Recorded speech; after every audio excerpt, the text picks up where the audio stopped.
Well, hello there, folks, and welcome to session 97 of... I know, right? Session 97 of The Tides of Chaos. I'm, of course, your DM of Doom, Son of Asgard, or World Tree Quest here on TikTok, YouTube, and Twitch. And with me today, we've got my lovely cast. We have got Big Gilly Styles, we have got Ruthless Rogue, we've got Charlie 182.0, and we've got Just Dan. I did say 182.0 there, didn't I? I don't know why in my head for some reason I thought I went 90210. It's like something to consider. Just a string of numbers. It can be any string you of want, numbers. to be honest. Absolutely fantastic. Charlie 8008135.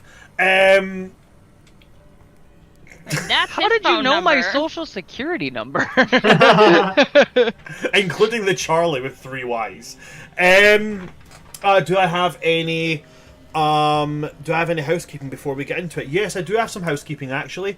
I have spoken to my cast, not this cast, my cast for my Dragon Age TTRPG campaign. And they have agreed. Oh, pardon me. They have agreed to do something really cool. I see. So tomorrow at 5 PM CST, the Dragon Age party are willing to live stream their character creation process.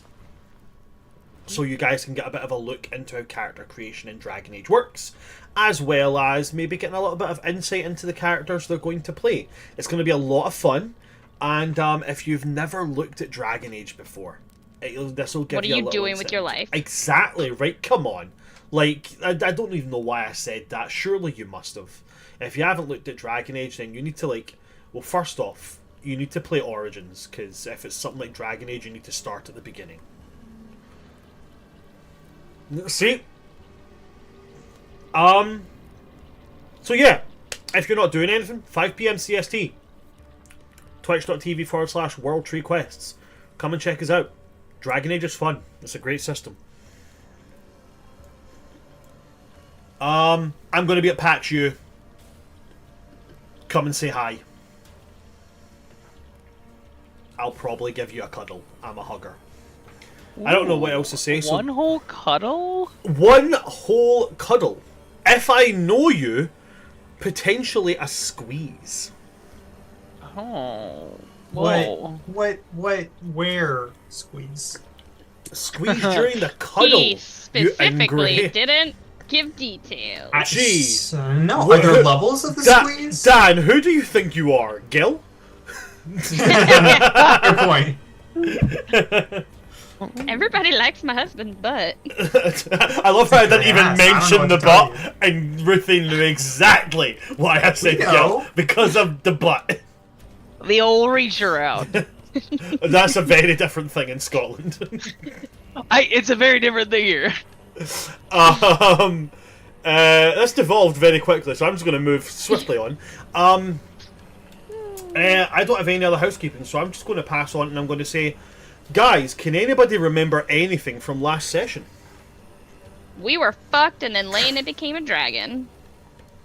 Yeah. Not Yeah, necessarily that's in that pretty order. You've heard about bards and dragons. Yes, the party we're facing. I now have the equipment. Does that mean Dan's just gonna fuck himself now? No. Because you are a dragon. It brings a whole new level to telling Lena to go fuck himself. Sorry, somebody who was paying attention. Yes, the party were in quite a dangerous situation, and then Leonid reached out to Bahamut and got an answer. Bahamut gave him the capability to take on his very own aspect.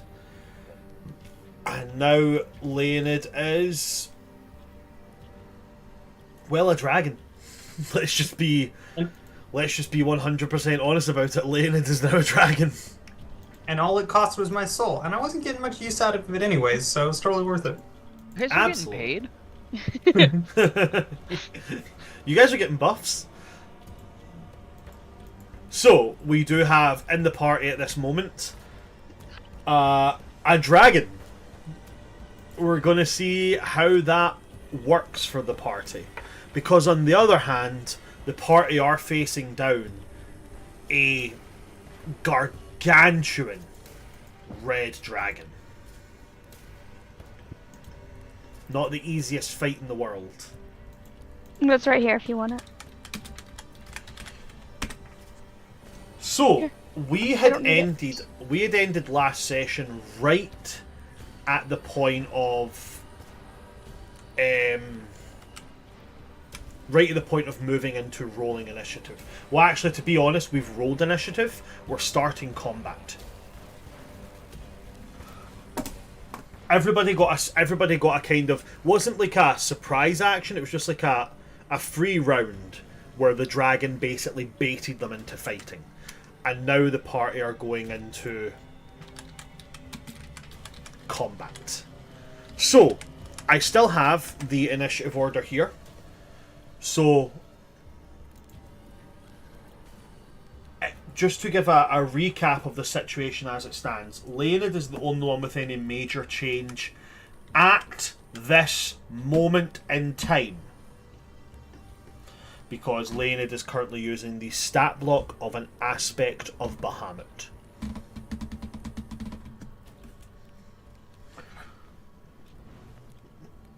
To the top of initiative order, we start with Talus. Talus, to give you a reminder of the situation as it is as a whole.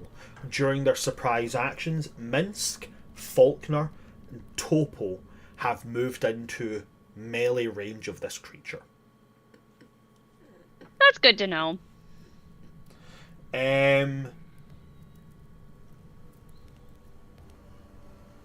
There is a faint... Sorry, my phone pinged for some reason there.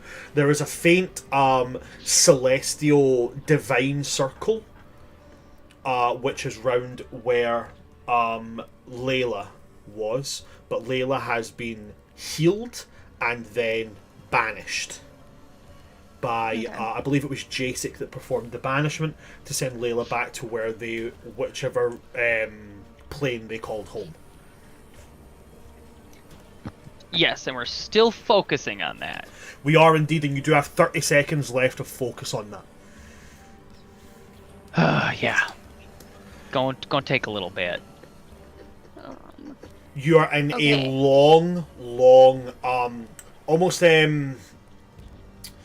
like great hall with a pair of double doors at the far end, which were previously open and were leading to the throne room.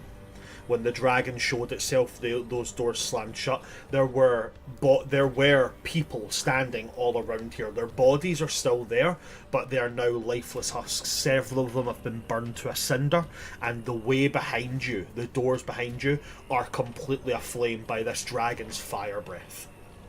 The way is shut. I mean, you can certainly go through it if you're fireproof. Oh, Lord of the Rings joke for you.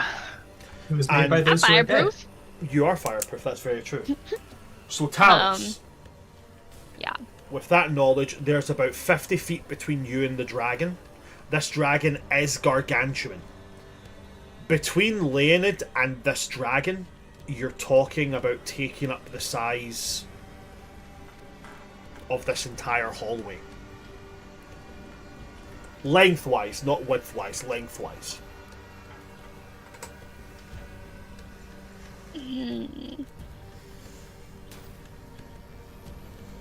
Talus is gonna be like, yelling. Do we keep fighting, or do we just let Leonid take care of this now that he's a dragon? I can speak, yeah? Yeah, you can. I wonder what would Landon sound like as a dragon? I'm not a fucking voice actor. So this whole idea of dragons sounding like comes from a very archaic aspect of fantasy. Dragons sound like whatever the damn hell they sound as varied as humans do. Bahamut doesn't speak with a voice like rumbling thunder. He's noted as having quite a musical but deep voice, whereas like Sardior was known to sound quite mischievous. So you can sound just like Lane, or you can have a bit more of a bellowy tone to it. It's just Lane and yelling. He thinks because he's a dragon, but he's not. Or you could have that you do just sound like yourself, but you're putting on a voice because you're a dragon now. It's like, yes, okay, you listen here. Okay, so it went from being Lane to being Putin. Cool, got you. I would keep fighting. I don't know how long this form will last. Yes. Das Vidanya, dragon friend. Dos Vidanya. Time to send you to Gulag. Time to crush. Laughs in Russian. Rubber boots in motion.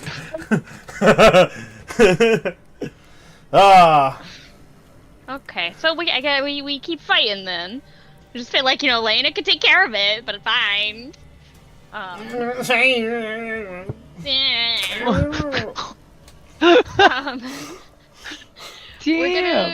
gonna go with a quicken spell, Chill Touch, and that is a 23 to hit, which I don't. 23 at this moment in time does hit. Does hit. Oh, I don't like that. And that you said at this moment in time. He did say that. Okay, so that's 14 necrotic damage, and I'm also gonna activate my shard and give the dragon disadvantage on all checks and saves for Constitution. Okay. And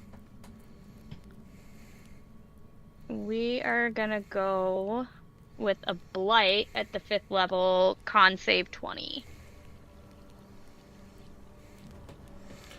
Constitution save of 20, yeah? Yeah.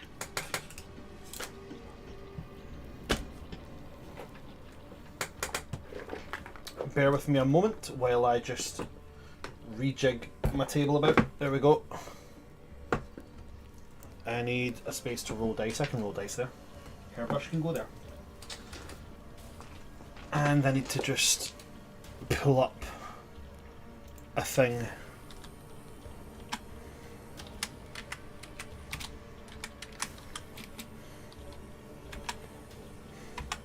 Stop messing about, you vile thing. There we go. I found it. Right, con save with disadvantage. And is this a spell? Yes. Okay, so it's going to cancel it out, and it's just going to be standard roll. You said DC 20? Yeah. Okay. With a plus 16 to their constitution, that's an 18. Oh, disadvantage. No, it's not a thank disadvantage, God. it's just a straight roll. Because they have magical resistance. Okay. But because I got a 2. I rolled a 2. I was actually sitting looking at it going, oh shit, I need to roll like a 4 or less on disadvantage. Oh shit, now I need to roll 4 or less with one roll. Oh, a 2, okay. So yeah, con save. So what was the spell cast and what does it do when it fails? That is Blight at the 5th level. Ugh. I'll roll damage in a second, but you want like what the spell does? No, sorry, I couldn't remember. I thought you'd said a different spell. I am a necromancy player, Ruthie. I more than know what Blight does. Okay, I was just making sure, like if it had something to do with the dragon's resistances or something. Pretty clued up, but nobody knows Blight more than me. I got this. Don't, I'm traumatized. I've been traumatized. That is 37 necrotic damage. 37 necrotic damage. Fandabidozy. I'm looking through these little bits of... Never mind. 37 necrotic damage.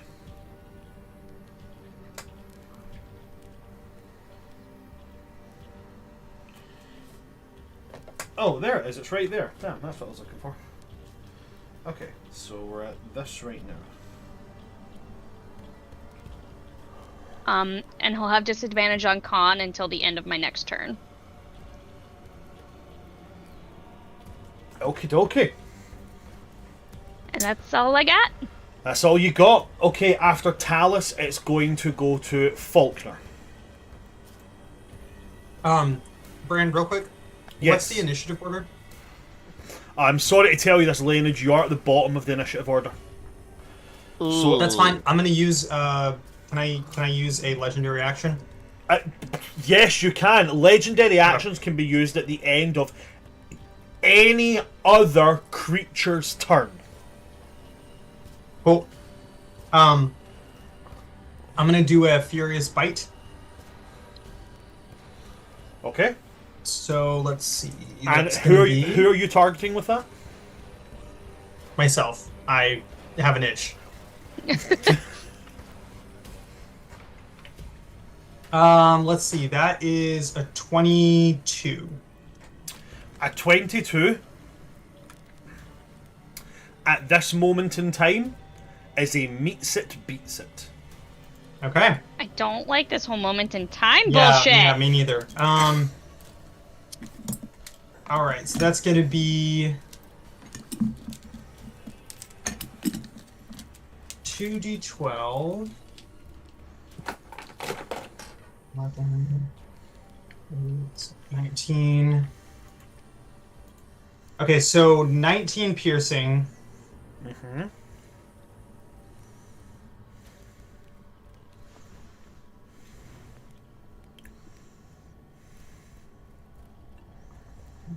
Piercing.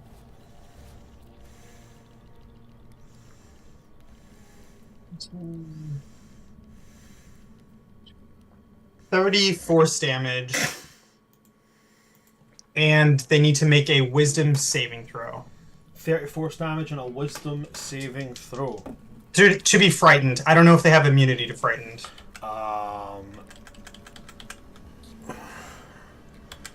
I'll just double check that for you. They do not have immunity to being frightened. Huh. So 30 force damage. And then wisdom saving throw, you said, yeah? Yeah.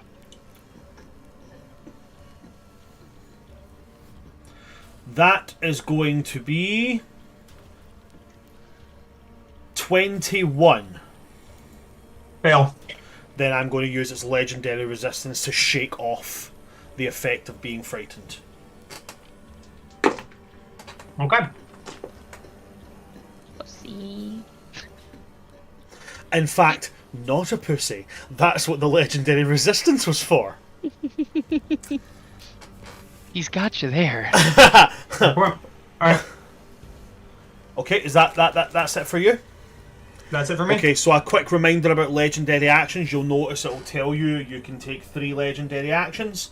Each one takes a number of actions. Unless it says it takes 2 actions, it takes only 1 action. So you've only got 3 that you can make per round of combat.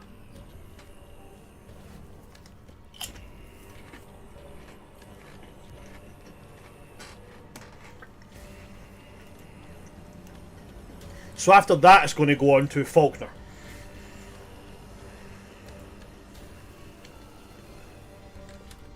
Faulkner is going to, seeing Talus coming from the top, casting Blight onto it and seeing this necrotic damage strike at its head, and then seeing Leonid come in and snap with these large platinum scaled jaws, Faulkner kind of swishes the cutlass so that it's now running reverse grip, and then he's going to actually run under the dragon. And he's going to, Oh god. he's going to jump and he's going to slice at the dragon's underbelly. And as he does that, he is going to Divine Smite. Oh. Because why would he not? So he's going to make an attack with Undertow. There is another assailant within 5 feet, so he does get... no, he doesn't get advantage, cause Blind Sight. Cause Ancient Red Dragon. But he doesn't need the advantage to get it as long as there is another ally within 5 feet of the same target.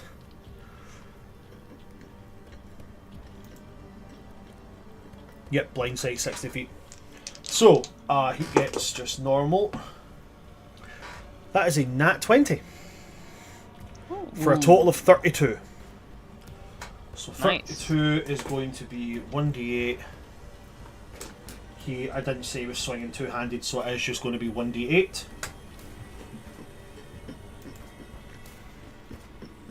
He will use a 3rd level slot for the Divine Smite. So 2d8, 3d8, 4d8. 1, 2, 3, and there's the 4. So that is 8 plus 8 makes 16. Plus 8 again is 24 slashing damage. So max damage with critical on the slashing damage. And then it comes to the radiant damage from the smite. Is 17. 17 plus 32 for the max damage is 49. So that's going to go to that. And then he also gets his sneak attack because there was another enemy of the target within 5 feet. So he gets 4d6 on that. 1, 2, 3, 4. And that's why DMs, you never let a rogue take a level in Paladin. 11 and 4 is 15. 15 plus 24 makes a total of 39.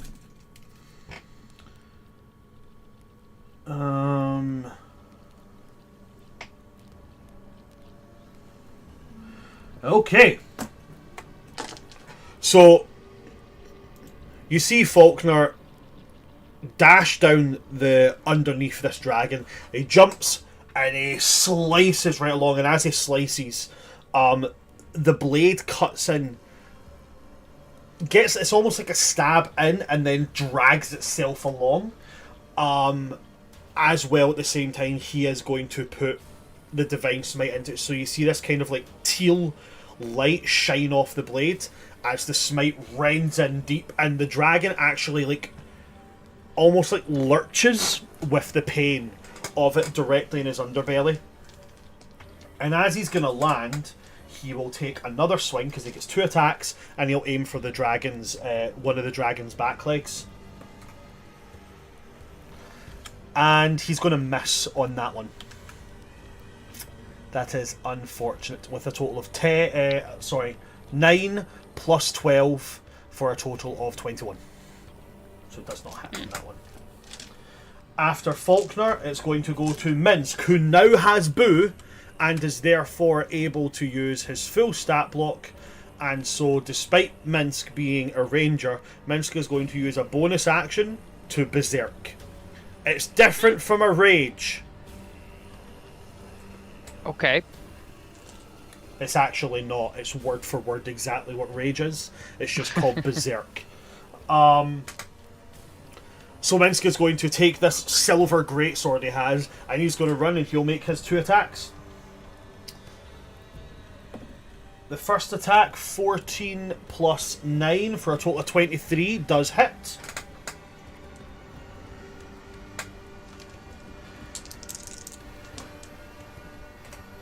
So that's 11 plus 5 for 16 damage. And then he will use his second attack, which is a 2 plus 9 is 11, so he's not going to hit with that one. So just the 16 on that. And that is Minsk's turn as he runs in, and he's going to start hacking at the dragon's front leg with that, swinging it and yelling out, "With Boo at my side, it is time for the butt kicking!" And he comes in and he slices at this dragon's leg, dealing minimal damage. After that, it comes to initiative count of 20. initiative count of 20, Jacek is what you were on, so you will go first in this particular instance. Before the... whatever you're about to do for the layer layer actions come out on initiative count 20. I'd like to use one more of my legendary actions, if that's okay. You certainly can at the end of Minsk's turn. I'll use the tail attack, which is going to be a 33 to hit. 33 will hit. Am I counting that correctly? Yeah. Yeah. So that'll be 2d12. 9. Okay, so that's only 12 bludgeoning, but it also needs to make a strength saving throw. 12 bludgeoning damage. Has to make a strength saving throw.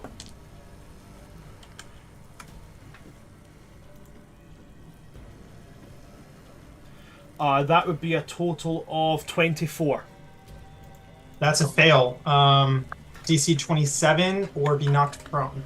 So the dragon is sweeped. You sweep the leg of the dragon, and the dragon as your tail crashes into the right side of this dragon, the dragon's right fore and back leg buckle from under it. Minsk combat rolls out of the way of the leg. Faulkner, actually, you hear like a slight yelp, and then as the dragon crashes to the side, before Jason takes his turn, just Faulkner's sword pokes up in the air, and he's like, "I'm okay."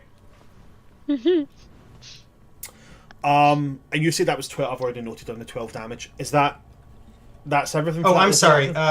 It's 12 plus 10, so that'll actually be 22 bludgeoning. My bad. 22 bludgeoning damage, that's fine. I thought that was a little low. Okay. Then we go, after that point, to Jacek. Now it's your turn. So Jacek's seeing the, like, swipe to knock the dragon prone, right? Like... Oh, 100%, yeah. Jacek's gonna, like, kind of look, see his time to shine, and he's gonna, like, run in, and he's gonna use his Satyr Leap to, like, jump to bring Toothy Glaive down, and very much like Final Fantasy, like, Dragoon jump. Oh, you're going, like, point down for the impale. Oh, yeah, like, just, like, thwomp. What's the... Oh, God. Lil Nas X, Montero, where he's just, like, on the pole going to hell. That's just Jacek. I get advantage because he's prone, right? If they're prone, yeah, you do. You get advantage on the attack roll. Alright. Hear about Jacek talking about someone else's pole. How dare he? Alright, so let's do this. Come on, big Jacek, you ignorant slut. That's a 30 to hit. Surprisingly, that will hit. Oh, thank you. So, we got... Ooh, rolling terrible on the damage. 14 damage. 14 damage on the first attack. Yes. Okay. He was too busy spinning around the pole to do anything real. Do you know what I will say is, on that. You get 2 attacks, don't you? Yes. What I will say is, because you're doing the jump and impale, to save you landing stab, going, oh yeah, it didn't work, pulling it out and going for set, you can pull both your attacks into the one kind of, if you want. I like that, yeah. For the sake of aesthetic, you know?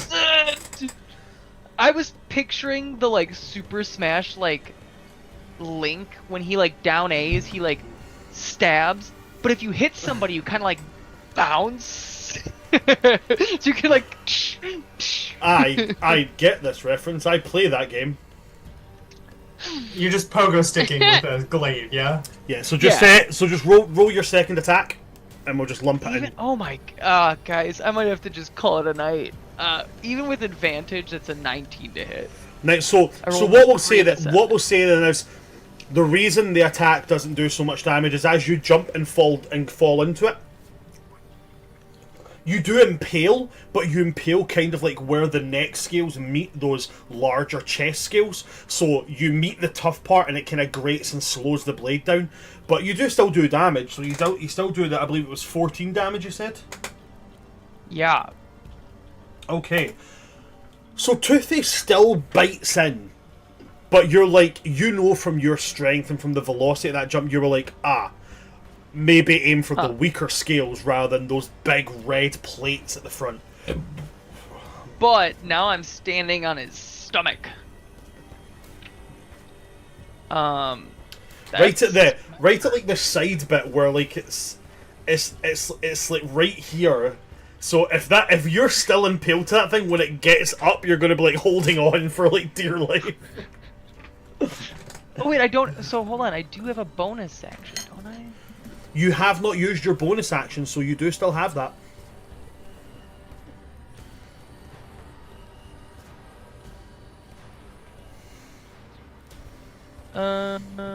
Oh no, never mind. It has to be a large or smaller target. Never mind. That's my turn. Unfortunately, this is much larger. Oh yeah. That is your turn, so it's now going to go to the end of initiative count 20, where this dragon can make. It can make legendary actions, and it is going to take one legendary action where it's going to use its wing attack. So everything within 15 feet of the dragon must make a dexterity saving throw. By my count at this moment in time, that is Leonid, Topo, Jacek, Minsk, and Faulkner.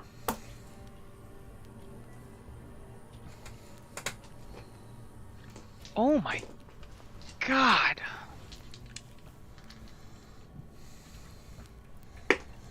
You might finally get that that player death, Bran. Oh, the dice being bad to you? It's brutal tonight. Is it a dex check, yeah? Yeah. Dexterity I rolled a saving 3 and a throw. 7 twice in a row now. On advantage. Okay, so Minsk is a fail. 16. Yikes, that's not great on me either. Topo is a fail. Faulkner is also... Oh no, wait, no. Faulkner is a success, and because of his rogue, he's able to just take no damage from it. I assume a 16 fails. 16 does fail, yes. I'm assuming an 8 fails. 8 does fail, yes. So, with that being said, that's its legendary action. So each creature, that's the wrong stat block. Each creature within 15 feet, they have to make the dexterity saving throw. If they fail, they take 2d6 plus 10 bludgeoning damage. So I'm going to roll that just now. Okay, so that is going to be 22 bludgeoning damage, and you are knocked prone. The dragon can then move up to half its flying speed, so I'm going to utilise that flying speed to allow it to get up as it flaps its wings to push itself up from the ground. Jacek, at this point, you're going to be pushed off of it. Okay. So what we'll do is we'll just call it the standard. You are pushed. You're pushed downwards 10 feet. What to do is I'm just gonna actually say, because of your strength score, you're able to keep a grip of Toothy, so you don't get blown away and lose your weapon. Okay. Minsk, as the wings push up, Minsk falls to the ground and is just able to roll out of the way of the dragon's claw landing on the ground. Faulkner is blown up, but he almost like using his open sea paladin capabilities, as he's blown up, he summons in this ethereal, almost like wave, to kind of ride it out of the way and keep him standing. That's going to be his version of evasion, because he's definitely not acrobatic. Topo tries to throw up a block from the wind, but eventually gets gusted off of his feet and kind of tumbles backwards a little bit. And Leonid, you're blown free of the creature's chest, landing roughly in the same area as Topo.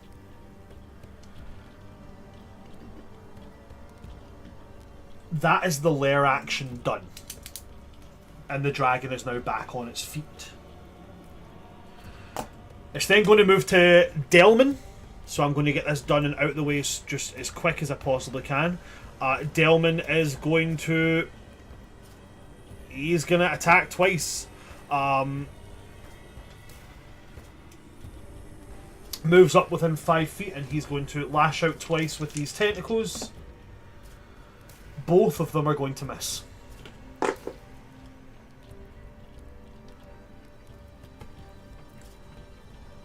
Yep. Absolutely missed.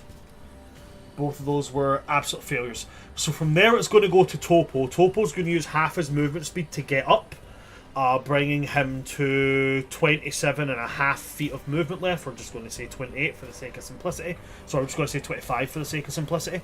And he's going to move up to the creature and he is going to attack. So he will go unarmed strike. That's going to fail. Second unarmed strike. That is going to be a meets it, beats it.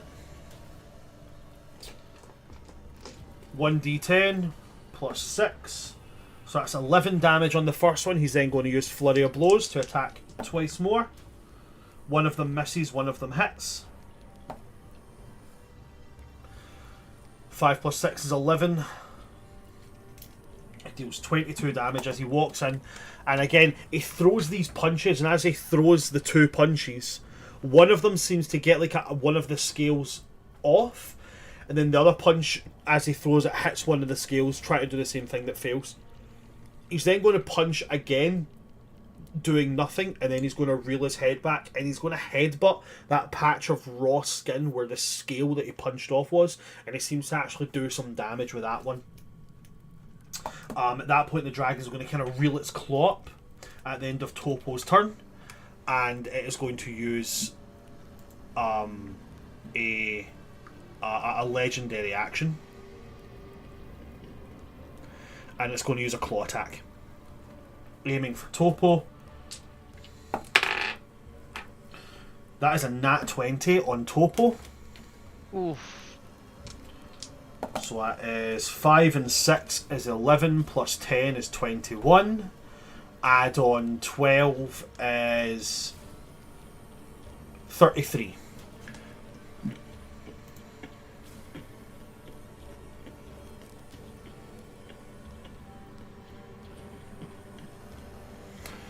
So as he's struck with that, he is going to... He's got something that he can do to knock things off that, I'm pretty sure. Is it called Tipsy Sway or something? Yeah. Oh, no. It's not. Never mind. So yeah, he's just going to take the full-on 33 damage of that. Topo does not look good as he is basically slammed into the ground under this creature's massive claw. And when it's lifted up, there's like a claw-shaped indent in the ground with Topo kind of crumpled into it a little bit.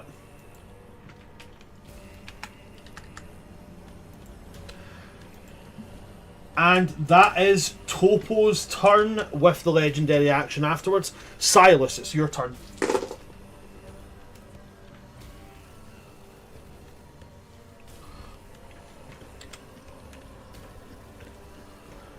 Is it Leonid after me? After you, it's the dragon, and then it's Leonid. Dragon. Leonid.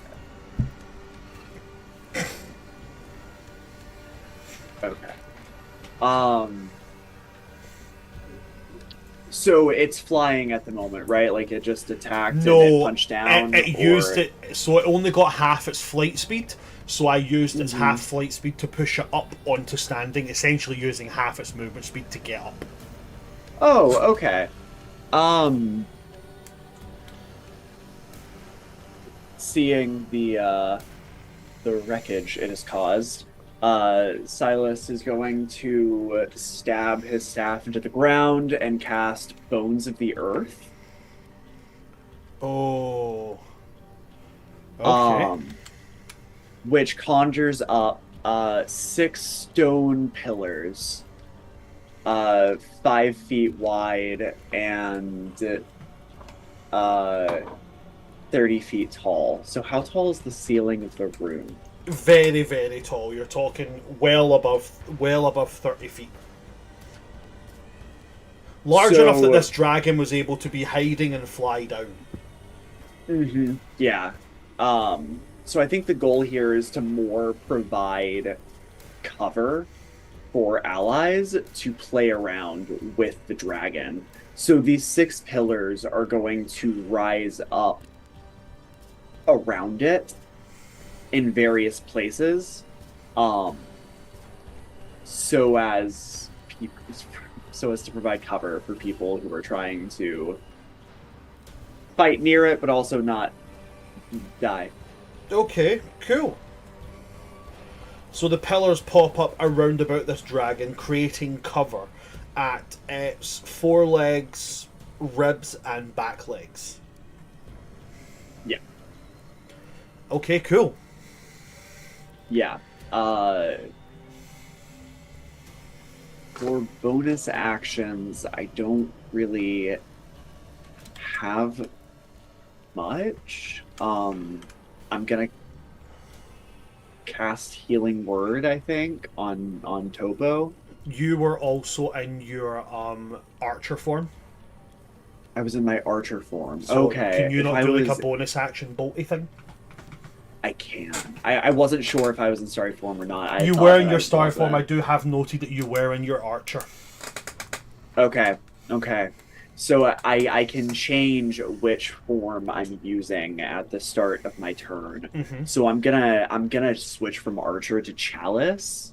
Okay. And then I'm gonna go ahead and use this bonus action Healing Word to get a little extra healing off of that for Topo. Okay, how much are you healing Topo by?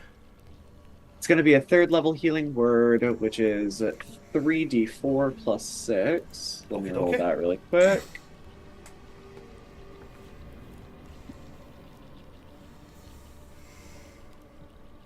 Okay, that is a little rough, to be honest, but that's okay. So 8 plus 6 is 14. And then the chalice gives an additional 2d8, which is 2/7, so an additional 4. Okay, so it's going to be 28 healing to Topo. Okay. Topo looks certainly a little bit better off after this healing energy washes over him, and he kind of gets up and does that whole kind of like, with the wrapped knuckles and wipes his mouth. Mm-hmm. And then gets back into the stance, preparing for his next attacks. But he does look and give you like a nod of thanks.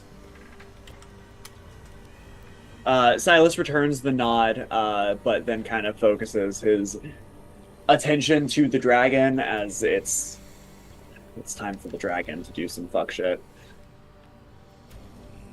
Okay.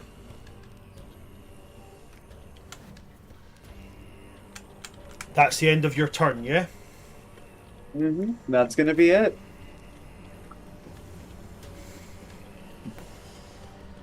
So in that case, it then moves on to this dragon's turn. And this dragon is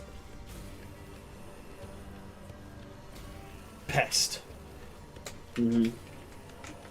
Yeah. So I'm going to start off by rolling the d5 or d6 to see if it gets its fire breath back. That's a 5, so it does have its fire breath back. Oh, damn. No! Oh boy. Don't use it. Could you not? Thanks. As it does that, it kind of like... You have no idea with which you meddle. And it's going to actually just lash out with its claws. The first one it's going to go for is Minsk on the ground. Bang! Slam his claws into him. The second one is it's going to swipe.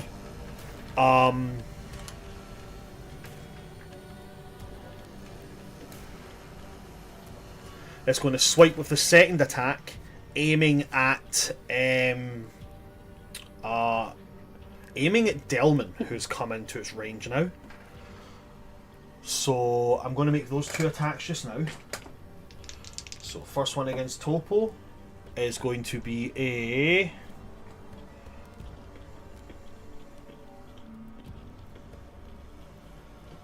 ...23, so that is going to hit. The second one against Delman is going to be a nat 20. Ooh. So 2d6 is 12, 12 plus 10 is 22.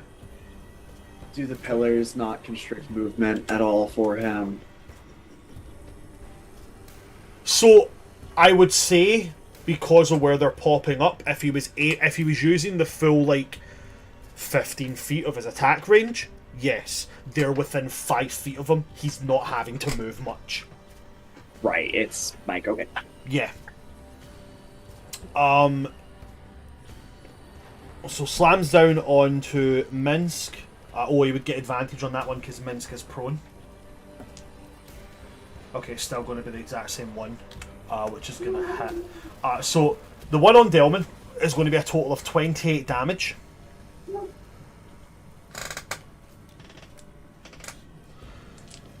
So Delman's actually looking alright. He was healed just before the combat started. He is now officially bloodied, though, as you see purple ichor kind of be coughed up from when he's kind of batted aside, and he kind of lands, bumps into the pillar, and then kind of slides down it, and he coughs, and this purple ichor drips down the tentacles from his mouth.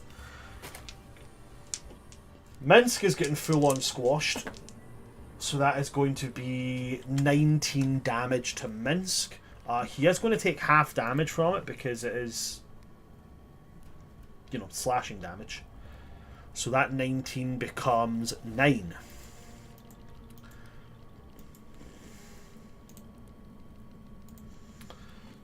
Which brings Minsk down to...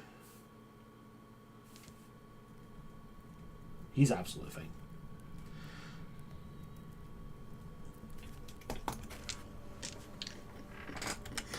The dragon is then going to use its frightful presence, which is anybody within 120 feet and aware of it. Not can see it, aware of it. Has to make a wisdom saving throw. Is this a frightened effect? This is a frightened effect.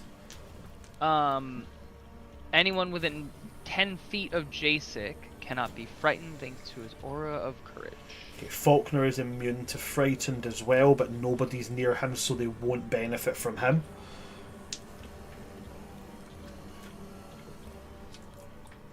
So that would mean that Topo moved back into combat. So next to you, Jasek, if you are not back to where you guys originated from, that would be Silas, technically Leonid, and Talus. I'm immune. He's immune anyway. So you guys are actually all okay. Neat. So we've got Topo, Delman, and Minsk. Nope, Minsk isn't. Minsk is currently berserking. He is immune to fear. So I don't think that I was ever in range with J6 10 feet. I think I was a little further back doing spell casting. No, because you came forward to resurrect Layla. Oh, no, you didn't. No, it wasn't you. Oh, no. Yeah, that was Jasek who Yeah, came forward and used I do healing apologise. hands. Yes. So I'm pretty apologise. sure I yeah, actually do have to make You this have to one. make the save Yeah, then. Revivify. Sorry, yeah. immediately I assume whenever Revivify or healing is done, I The always healing, assume I Silence. know. Yeah, gotta be Silas, right? Yeah. Okay, so Topo, Healing Delman, Word and was the Silas. first healing spell I've cast today, but Delman nat 20s, which is okay. Topo, that's a 15. Wisdom. Topo is a total of 23. So they're both fine. I got a 24, so Absolutely I think- fine. And anybody who succeeded on that saving throw is now immune to the effects of Frightful Presence for 24 hours. If we're not, so do I still have to make the save? I just don't become frightened because I'm immune to frightened. Yeah, so yeah. And so you can choose to do it, or you can just go, I'm immune, so I'm not going to make the save. I choose to willingly I'm not gonna fail. make the save. Yeah, I can't be frightened. But for those around me, let me just double check.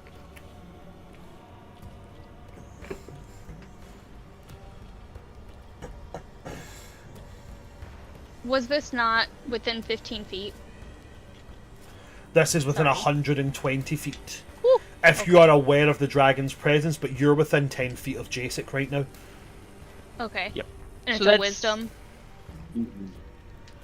So that's just it. It's just that like if it says that if they're within 10 feet of me, they can't be frightened. Oh, dope. So you can choose So- you can choose to willingly fail, but not be frightened because you can't be, or you can make the saving throw and potentially gain your own immunity. Yeah, Okay. because as it stands, if you leave J6's 10-foot radius, it could Got frightful it. presence again, and that could be you. So you might as well try. Yeah, it's you might as well try. 18. 18 is a Thank fail. God for J6 though. Yeah, no, I'm gonna stay with you, Jacek. you were your boyfriend, one of the two. Yeah. Well, they're both kind of your boyfriend. Not boyfriend. Husband. One is technically Yeah. your husband, one is technically their boyfriend. Yeah, Oh, Sorry. Which- one of those relationships. I got you. yeah, right. So for its final attack, so it gets to make 3. It is going to swipe with one of its back claws as it can feel Faulkner kind of dance around there, and it's going to aim to get him. No. It's moving its leg forward, if anything. So at this point, it's still kind of not being afflicted by the pillars. So that is an 11 plus, I believe it's a plus 12 for this thing to attack. No, it's not a plus 12, it's a plus 17. So that is a 26, which is definitely going to hit Faulkner. You say plus 17? Plus 17. Woo! Better roll some nat ones over there, Bran. I'm trying, buddy, I'm trying. So Faulkner's going to take 14 damage. I have not been updating Faulkner's hit points. It's a good thing I've been updating them on the notepad. Because I was like, why is he at full health? He should not be at full health.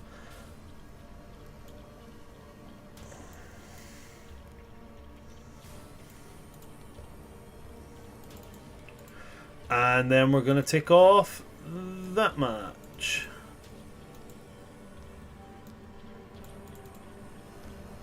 There we go. Faulkner's going to get scuffed by this, and the claw kind of jumps up and scratches like up the side of his neck and up the side of his face. As he's kind of sitting reeling a little bit back from that. That is the dragon's turn. It's used its 3 actions plus its frightful presence. So it's now going to move to Leonid, your turn. Let's fuck shit up. All right. I'm gonna start with a tail attack, which is gonna be. Ooh, that sucks. 21 to hit. 21 to hit is not going to Yeah. hit. I literally only miss if I roll a 1 or a 2, and I rolled a 2. So you All right. you turn with this tail, bringing this large, like the way Bahamut's tail is at the end is it's finned, kind of like Toothless's. So as you bring it up, it's almost like a slap as you're bringing it down, and this dragon just like lifts up its claw and slams the tail into the ground as a method of deflecting it. All right. Actually, well, I'll do it at the end of my turn. I'm gonna go for a bite. That's a 30 something, so I'm assuming that hits. Oh yeah, that's definitely gonna hit. Okay, cool. All right, 8. So that's 18 piercing. 19. 24. Pardon me. 33 force damage. 33 force. Yeah, 19 piercing, 33 force. And where do you bite? I'm gonna bite its neck. Okay. Okay. And then I'm going to go in for a claw attack. Okay, so around you guys, you now see these two gargantuan creatures locked in that kind of like epic kaiju-esque. I don't know if you guys have ever seen like Komodo dragons fight, where they go up on like their hind legs and just start ripping at each other with claws and biting. So as this thing grabs your tail and pins it down, you arch round, grab onto the base of its neck with your fangs, and as you bite down, this thing lets out this bellowing roar, loosing small gouts and bursts of flames as it thrashes its head around. And then you're going in for a claw attack. Yeah. Make your claw attack. Alright, that'll be a 27 to hit. 27 will hit. Roll the damage for your claw. So that'll be 8. Or, sorry, no, 10. That'll be 10 plus 10, so 20 slashing. You need to roll to hit. Oh, yeah, 27 to hit. Oh shit, no, you just said that. I do apologise. Yeah. So 20 slashing damage. Okay. 27 to hit, 20 slashing damage. As a free action, can I taunt? You currently have a mouthful of neck, but yes. Okay, I'm gonna let go and taunt. Okay. I'll say, like, you are pathetic excuse for dragonkind. You have worthy opponent in front of you, and yet you bet at these nets. Fight me like a dragon. Okay. You reach and you grab, you bite, you twist, you claw, and it's only as you wrench free and you spout this insult that the dragon's form falls limp to the ground. Oh. He's playing dead. Don't believe him. I'm gonna eat that shit. That's eating the trash.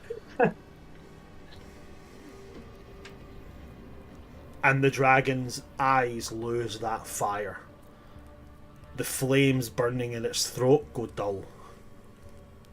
And this rattling, deep, almost crocodilian bellow escapes, turning breathy and whispery.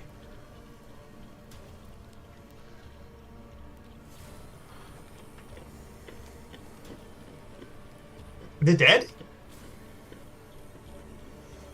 If anybody would like to make a medicine check, they can do that.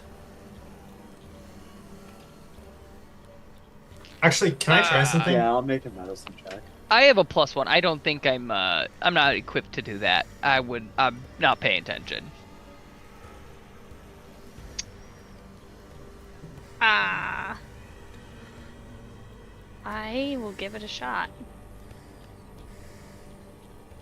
I'll also do the same. 23.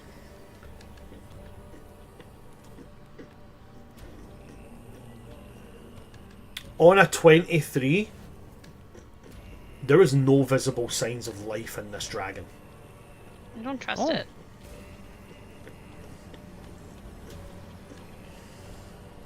Question. There were doors that we were, like, the doors to Vlaakith's palace, right? Yes. Okay, before I do something, can I check in with Bahamut? You can indeed. Okay. I'm gonna, does that count as killing? Was I supposed to hold back? Oops. The voice of Bahamut is going to ring true in the back of your mind and say, when it comes to the chromatic kin, those who side against their own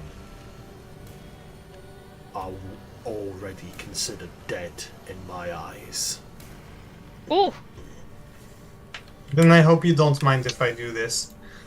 I would like to bite the neck off. Like, I want to bite the head of the dragon off. Ooh. Like bite it and just do one of those. Yeah, like, tear it. Okay, you bite and you tear. Make me an athletics check. The ripping and the tearing. Rip and tear. Okay. Is that strength plus proficiency? It will tell you on the stat block if it has proficiency with athletics. It does not, so it's just your strength. D20 Okay. plus your strength score, which for an aspect of Bahamut, I believe is plus 10. It's 10, yeah. So that's giving me a 24.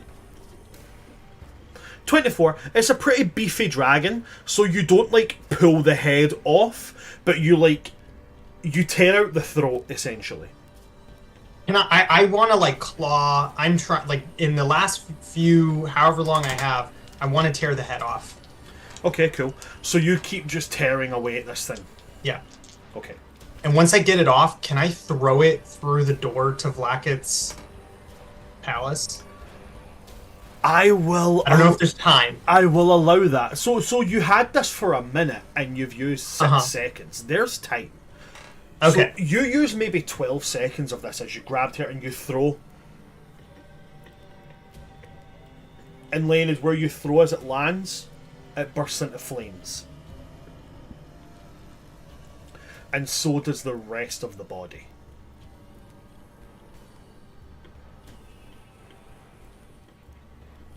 And as it burns, there's a deep, dark laughter that fills the room.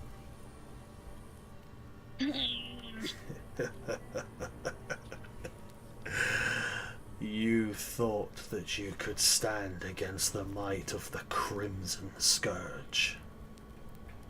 That you could walk in and so easily kill the flaming tyrant. I have burned worlds. I have feasted on thousands greater than you, and I will feast on thousands more when your bones are ash. And the body's flaming leg slams down. And it starts to push itself up as you see this new head pushing out, flaming as well. And it starts to continue to run off these feats and titles, naming itself as a destroyer of entire civilizations, the reason that your nightmares wake up screaming, before it eventually states, I am Ephelamon, first of the bound red,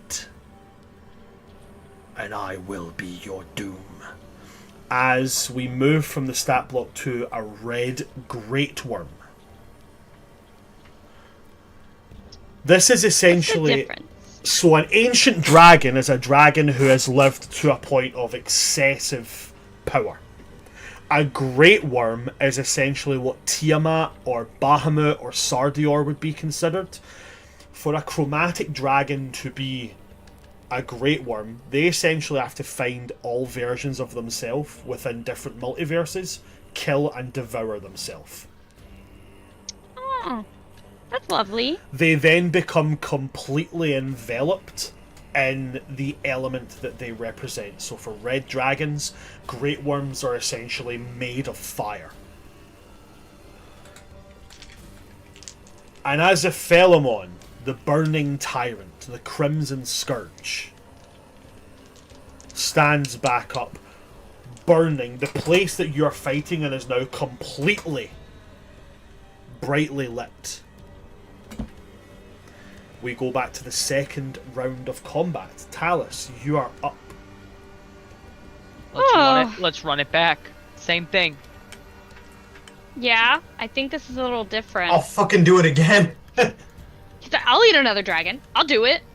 I Okay, pulled your shut head down. off once and no, wait, you can't say that. I mean, whatever gets the job done, you know what I mean? If we can... Go with it. Go with What's it. that quote from Rick and Morty? Like, we can kill our enemies, but if we can't set them off... Okay. Oh, jeez. Man, I want to be a dragon too. I want some cool shit. Erebos and my dad, get it together. Ooh, You're about that's a to give you fanfic a that lot I of read. cool shit. I mean, you haven't really asked your dad for anything other than, hey, can you, like... I said let's make a deal. Do you want to build a snowman? Do you want to build a snowman? It doesn't have to be a snowman.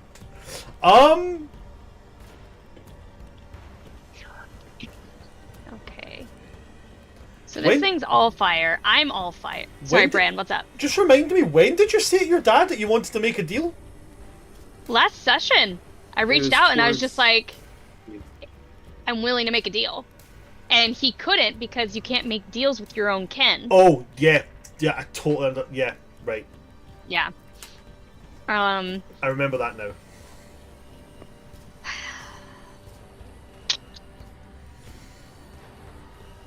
I'm all fire, man. Actually, it's not the end of my next turn yet. Does it? The Constitution count still since it's a new creature? Even though it's technically a new creature and a new stat block, I'm still going to count it as it is technically the same creature. Okay. Okay. Cool. Hmm.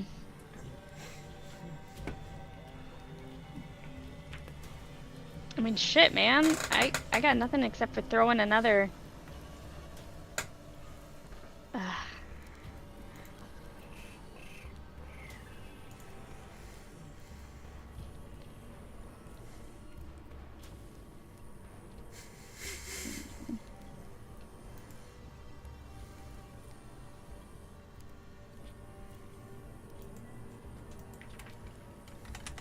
Sorry, I'm trying to decide what I want to do. No worries, take your time. It's not often you get hit with a great worm and have to go, ah! Yeah. Oh, jeez, what do I do now? Sorry, I'm trying to look at my spells.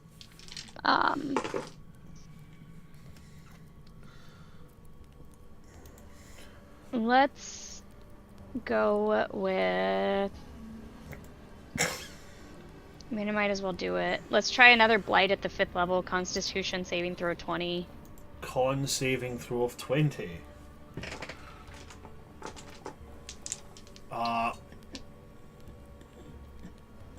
It does not have magical resistance when it becomes a Great Worm.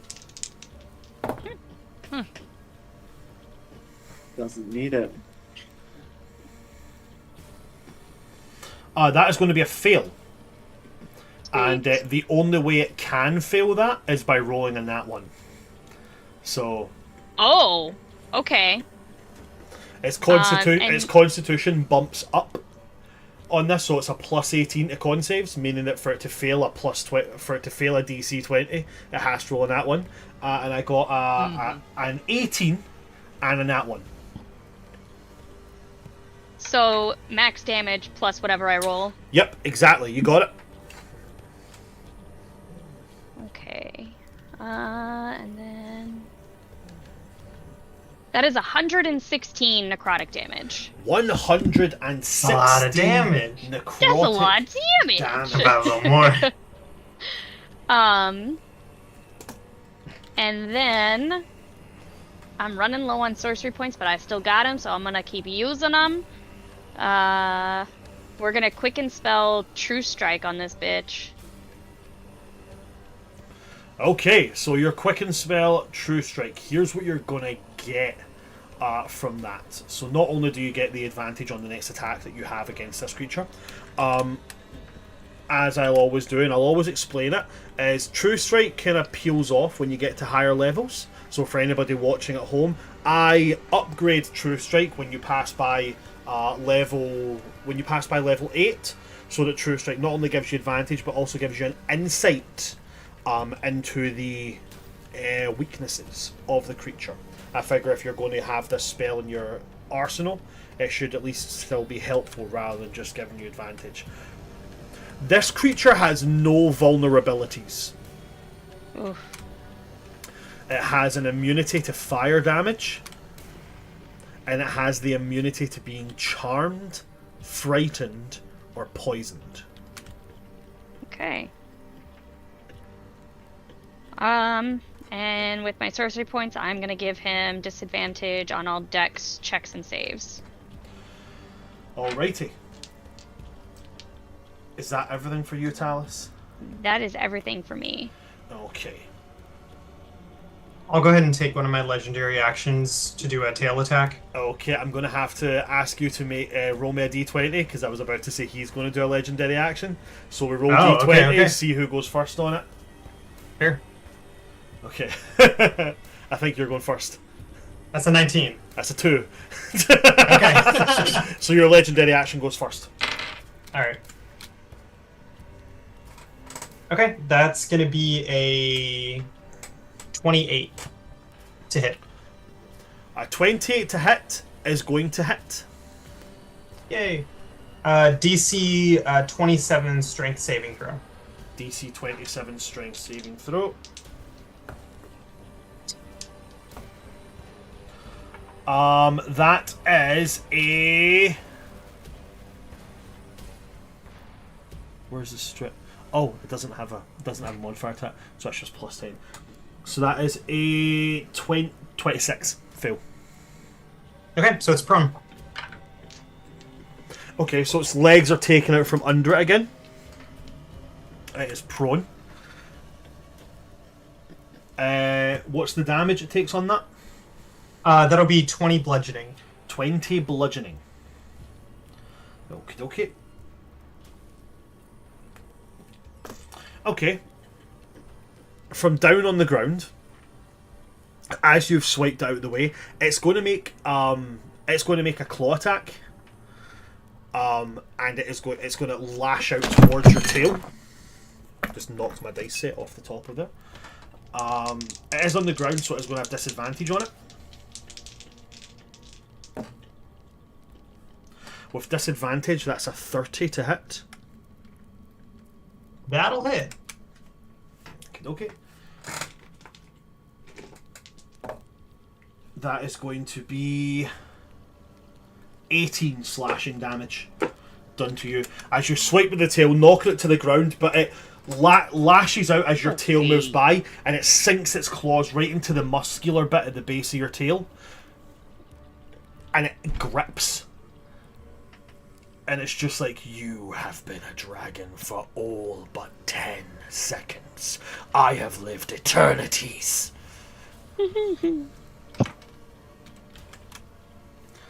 Glad you finally see me as a challenge.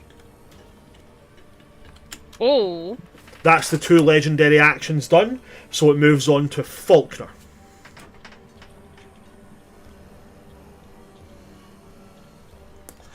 Faulkner's going to move in, and again, Faulkner's going to use his sword, swinging for the attacks. That's going to be a fail on the first one. And it's going to be a fail on the second. As he moves it within range of this creature and he swings the blade down, the flames that are coating this creature burst up, and he finds himself having to back away, putting his arms up to avoid them. He did enter into the creature's space.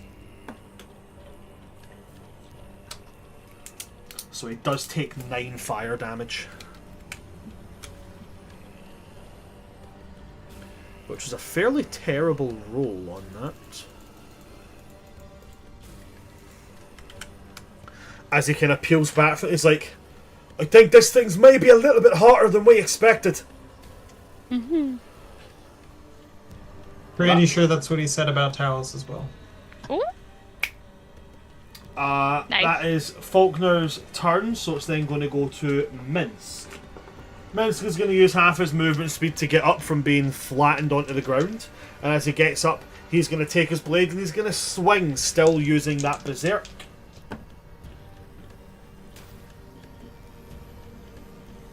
That is a meets it, beats it with a 24 on one of them and misses the other.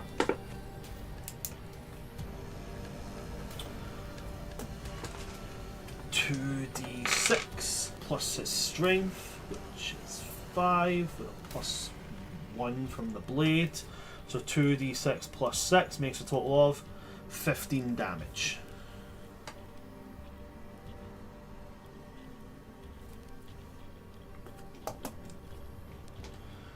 he will also take...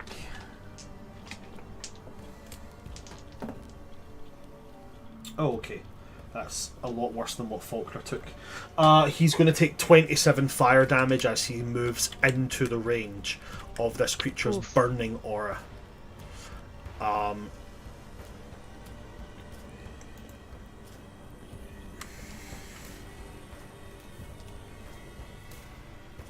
That is right, isn't it? 27, yeah. Okay. That's Minsk's turn done, so it goes now to Jacek.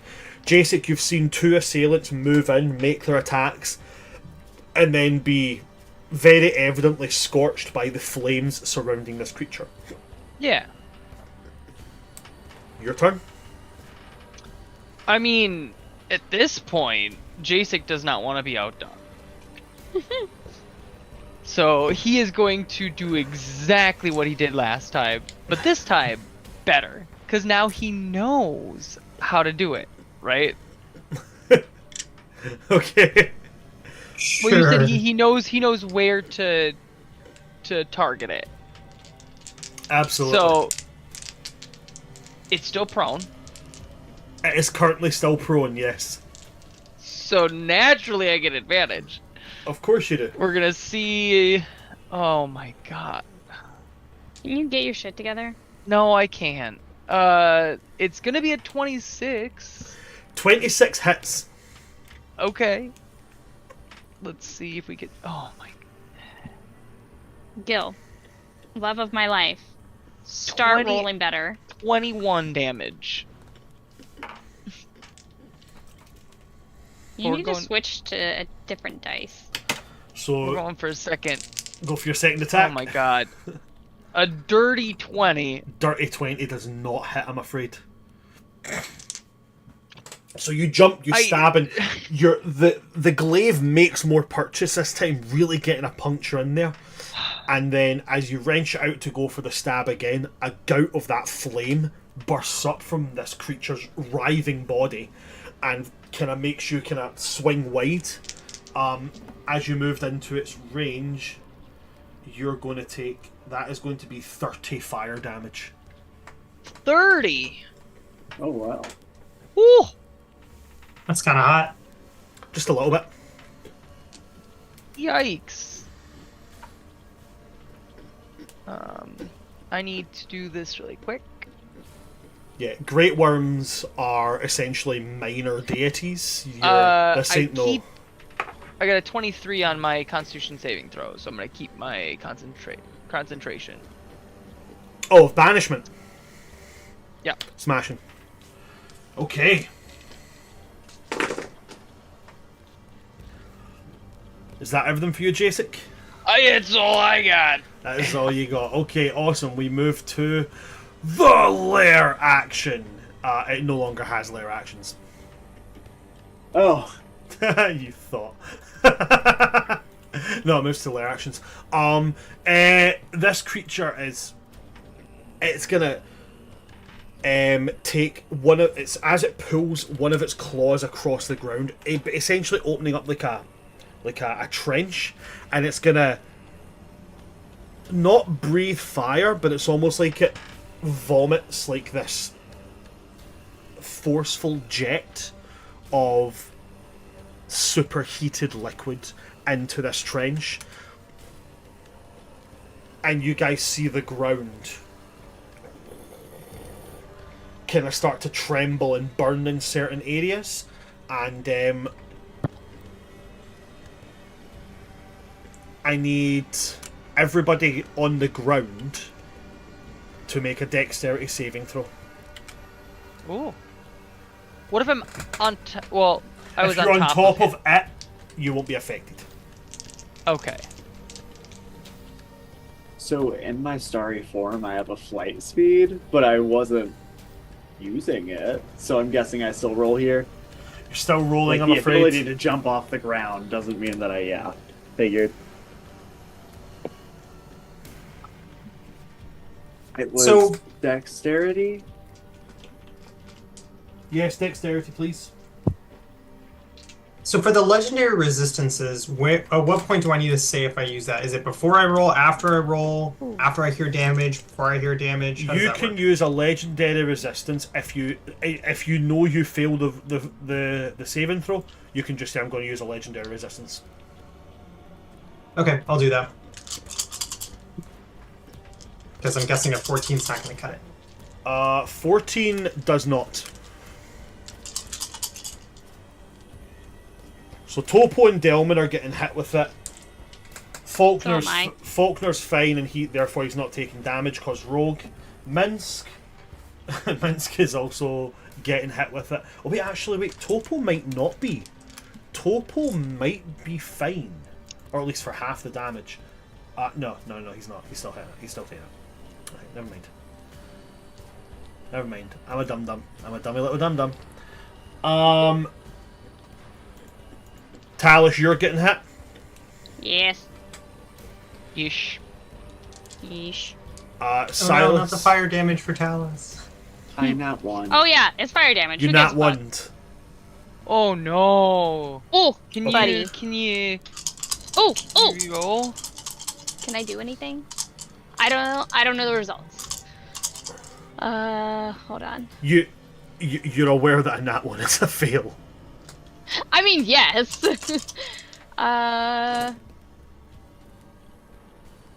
Oh, no.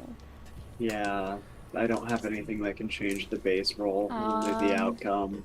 So You're Yeah, nothing for the base roll. That's not going to change it. I don't have anything to make you re-roll.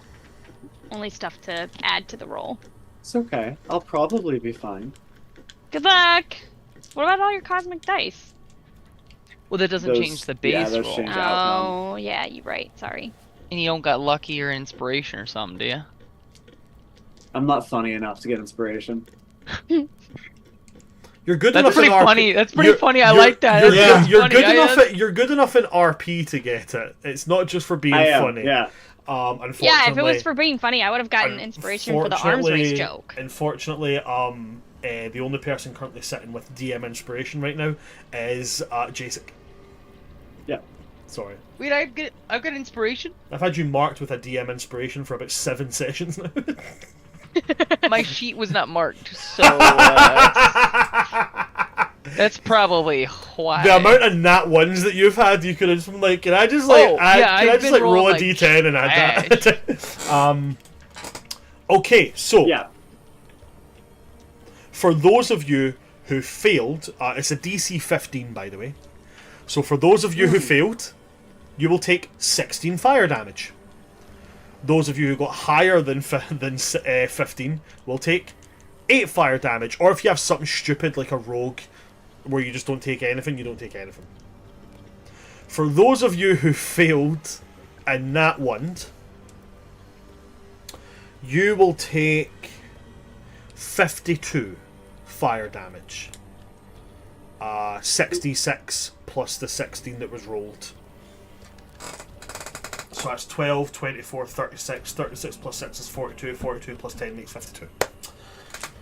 That's fine. That's fine. So Faulkner takes nothing. Topo is taking 16.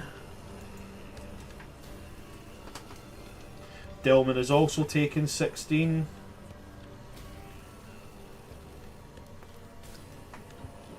Minsk, poor boy, is also taking 60. Man, I feel like the stat block that is actually Minsk's official stat block is really underplaying the character and his fame. Yeah, it's hard because like, how do you make him as strong and godlike as he's gonna be, but he's not actually, Yeah. right?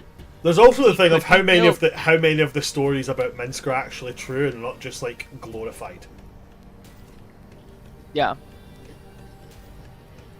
That is the lair action, so it now goes to Delman. Delman is going to summon his tentacle again.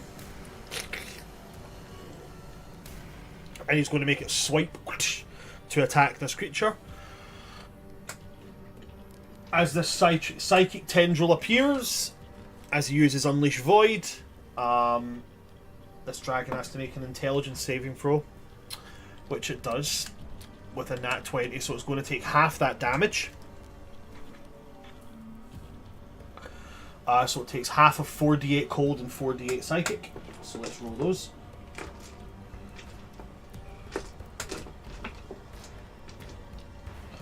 .4d8 cold, 6 and 2 is 8, plus 10 is 18, so that becomes 9. And 4d8 psychic, 8 and 8 is 16, plus 6 is 22, 24 becomes 12, 12 and 9 makes a total of 21 damage.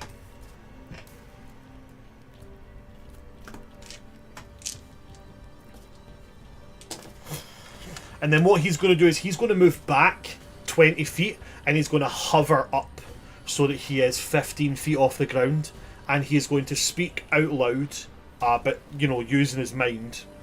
So you all hear it, but it's all telepathic in your mind. As he says, "I truly do not believe that we're going to come out well in this fight."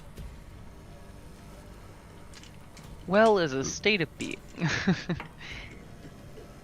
We got this. It then is going to move to Topo. And Can I go ahead and make a tail attack while at the end? second of this turn? legendary action, by all means, go ahead and make your tail attack. Cool. That's a nat 20. Ooh, Nice. got him. Fantastic. So let's see. That'll be 24. So 34 base, and then I roll 4, 7, 57 bludgeoning. Fantastic. 57? Yeah, and it's prone. I think it already is, but Yep. it is again. Prone times 2. Definitely fun times 2. So you crash your tail down on this thing, causing it to kind of lurch forward. It kind of shakes off as Topo is going to move in at this point. And Topo is still just a monk. But he'll go in, and Just again, a monk. he is going to...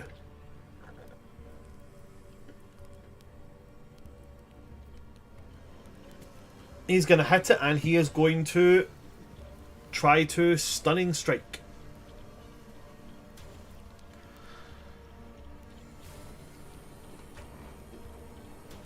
So he rolls to hit. That is a nat 20 on the hit.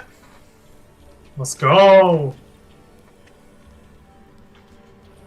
So that is 1d10, my friend? Is that 1d10 for you? I feel like it's 1d10. It is. It's 1d10 plus 6.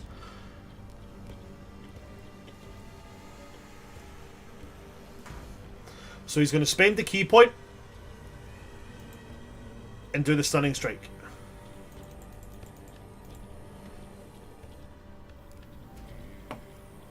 Three plus a total of 6 is 9, plus the 10 that he can get from the max roll. So that's 19 damage on the first one.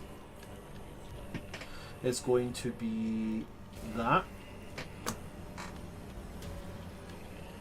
The stunning strike means that this dragon now has to... What is it? It makes a con saving throw. At disadvantage. At Gives Ruthie disadvantage. Christian. My turn was over. It's got disadvantage on dex now. Okay, never mind then. So I rolled them both at the same time, so I'll roll that again. 17 plus its con save of 18, which is a total of 35. The saving throw for that is vastly overdone.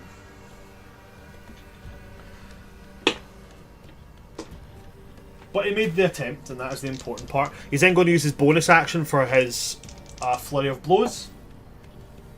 Both of those are going to miss. And he'll use his second attack.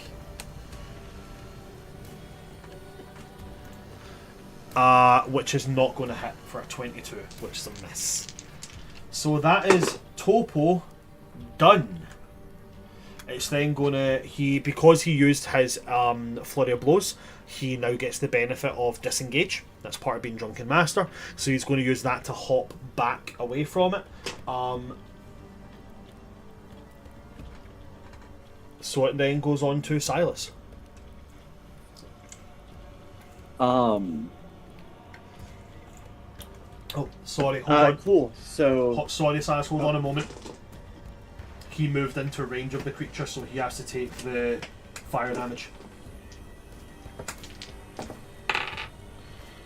That is 10 and 22. Sorry, please continue. you're good. So Silas just got covered in all of this dragon fire. Really awful, shitty stuff. It burns. It's hot, but fire is just an element. It's in the druid's wheelhouse. He knows how to deal with it, and he's going to hold tight to his staff and move forward.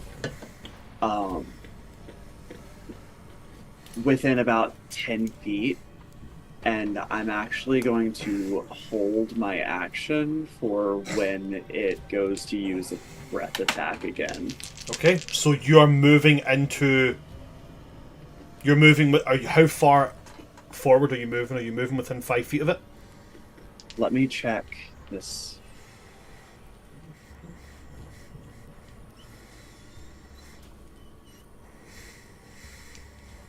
I think, how long is its neck?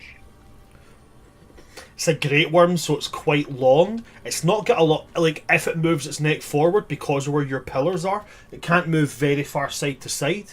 But at the moment, if it arcs its neck back, as dragons tend to do, and breathes down, it will be able to get you guys. It won't be able to get everybody because Faulkner's at its back.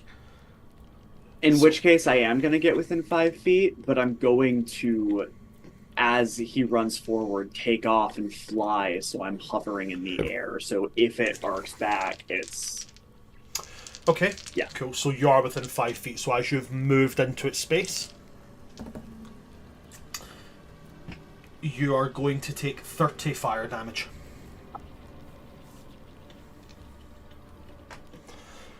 But He's just holding out. okay, so these very Holding his intense flames wash over you, burning and burning and burning into you.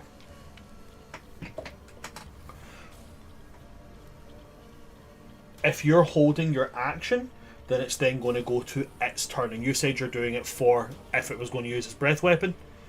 Mm-hmm. Okay, so as you guys know, I never ever hold any secrets. I don't change things. If I'm going to kill you, I'm going to kill you. If I'm going to somehow weaken the monster I'm using, I weaken the monster I'm using. I always stick to my plans. I was intending on him using his breath weapon. So as you flap in front of him, he goes, "Insect!" Reels his head back and inhales, and you see the hall, like the chambers at his neck, burn brighter, white hot through these orange and red flames enveloping him. You know he's about to use his breath attack, so you can use your held action. I'm going to cast a 7th level Cone of Cold directly into his mouth. Nice. Fucking dope! We love it. So you reel your hand back and you throw it forward, right? What's the saving throw it needs to beat?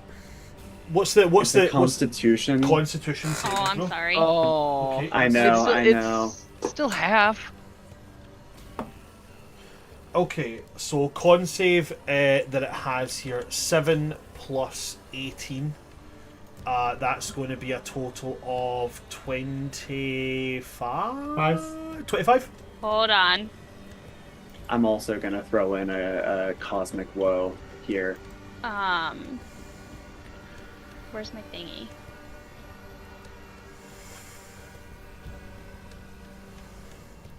Okay, I'm gonna use my reaction.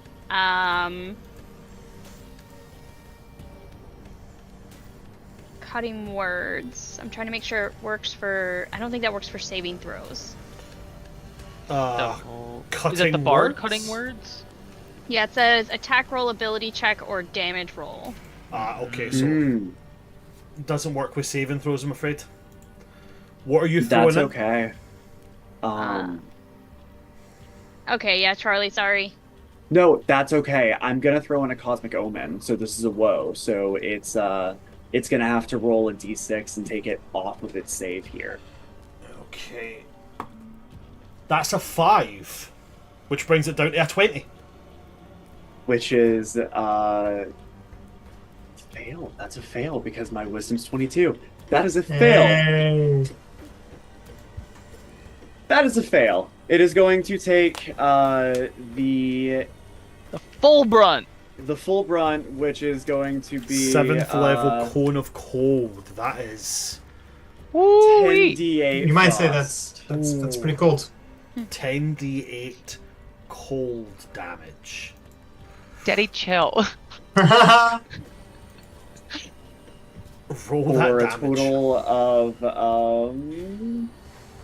52 frost damage 52 cold damage. Phenomenal. in throat while fire breathing. Okay. He goes to take a breath, and you just like. So as it opens his mouth, what I'm going to do here is I'm going to do a wee fucky wucky here, right? I'm going to treat this almost like rolling a recharge, okay? So to be clear here, no matter what happens here, it will. If it doesn't, do you know what? I'll just roll it, right? 5 or a 6. On a 5 or a 6, its breath still goes ahead, right? 1, 2, 3, 4, it doesn't happen, and it's a wasted action. That's a 4. So it does not count as it using its breath weapon, so next turn it has, if it's still alive, it will be able to use its breath weapon. But essentially what you do is, as it goes to breathe out, you hyper chill. You basically looked at this thing and went, hey, do you want to know what it feels like to chew 5 gum? And like right into its Yeah. mouth. Right? That's amazing. It's an older meme, but it checks out. No, it works. Yeah. Do not cite the deep magic to me, which I was there when it was. Yeah, I was like, damn, were you alive during those commercials? So I was alive during those commercials. I wasn't allowed to watch TV, but I was alive. I was like double digits during those commercials. I was like genuinely like 10, 11 years old when 5 gum was a thing.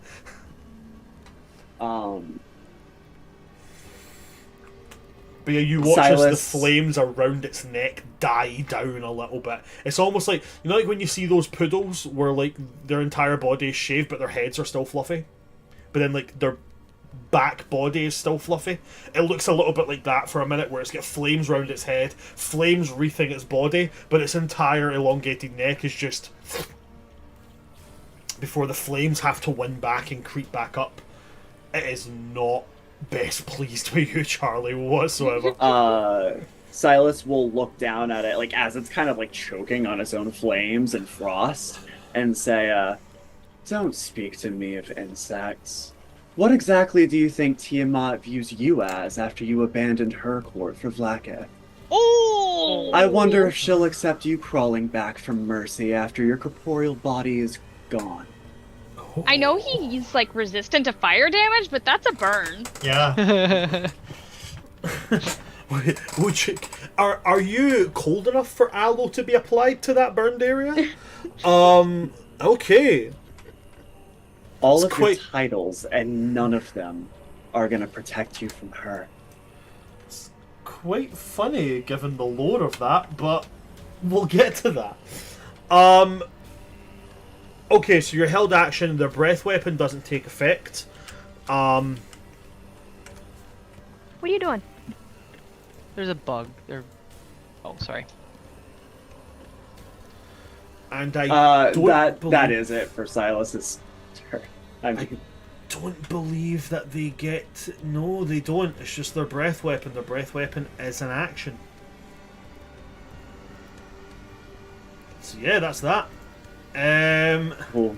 I'm assuming it stood up from being prone on its turn. Yes, so it has stood up. I'll take my last legendary action before my turn, or at the end of its turn. Does that mean? Can I do that? Yeah, you can. Yeah. Okay. So you I are wrong. tail whipping. Yep. I whip my tail back and forth. Okay. That's a 27. 27 or to hit. To hit. Yeah. That is going to hit. All right. DC 27 strength saving throw. That is a 19 plus 10 for a total of 29. Okay. And then that's going to be 18 bludgeoning. 18 bludgeoning.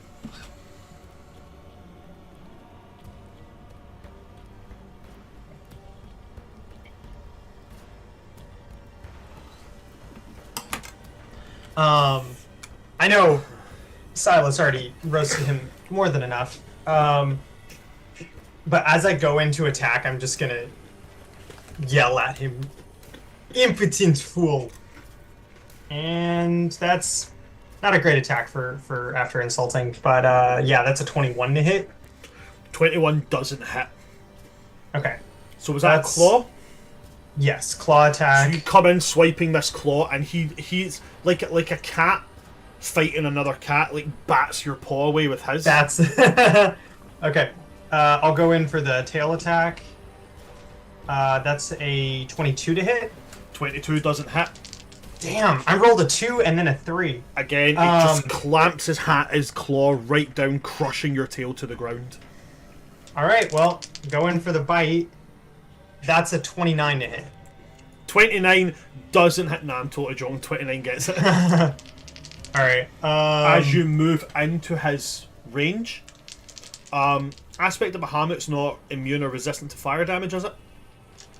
I am immune to fire damage. Yes. Never mind, you don't take the damage. Oh, I took fire damage earlier. Oh well, I got it to spare. I'll be fine. Okay. So that'll be 5, 9,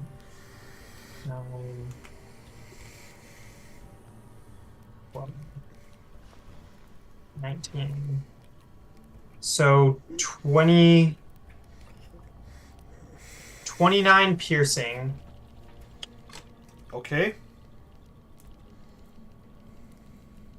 And then 6.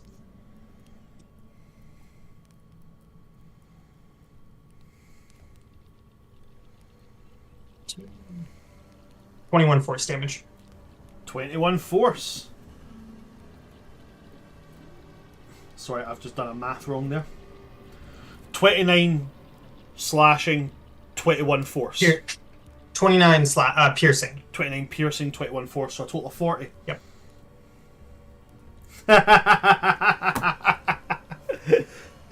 So I'm doing this differently so I can actually say this to you now. I'm calculating damage done, not how many hit points it has left.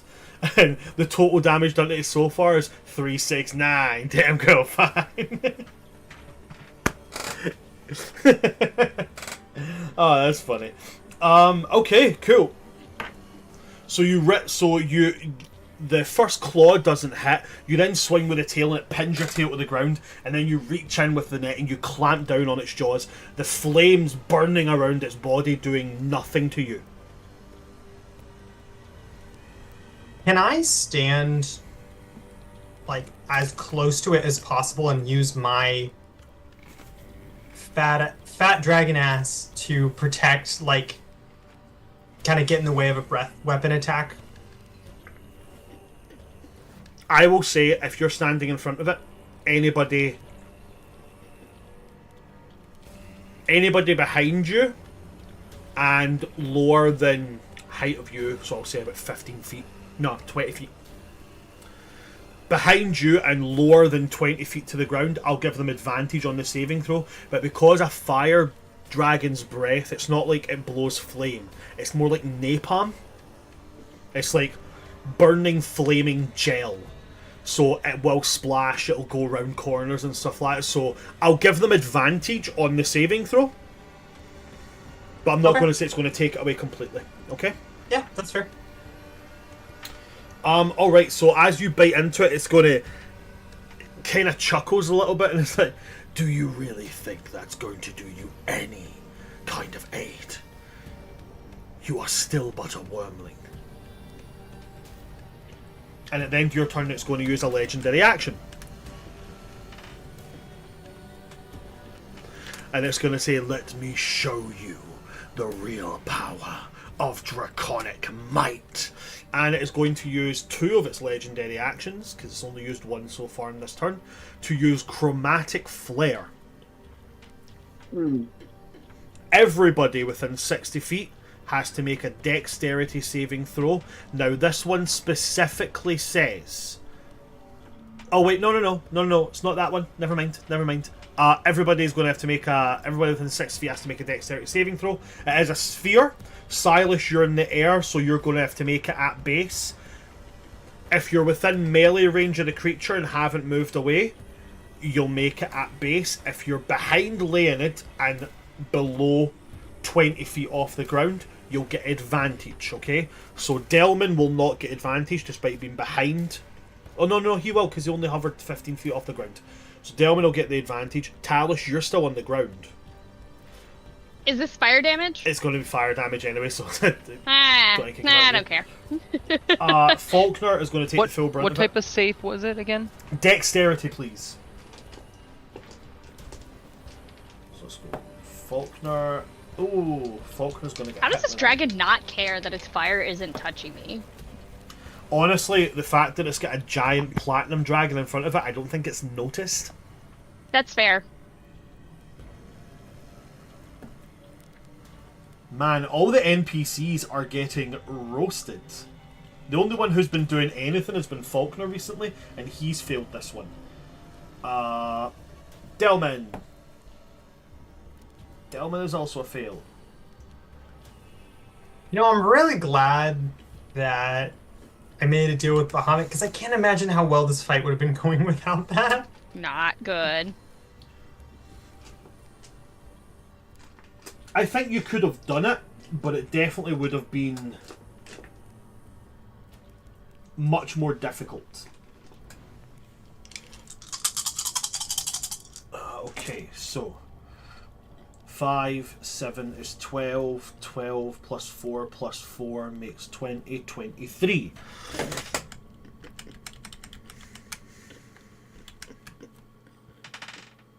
So, what was the saving throws from people? Jacek? 21. 21, that's a fail.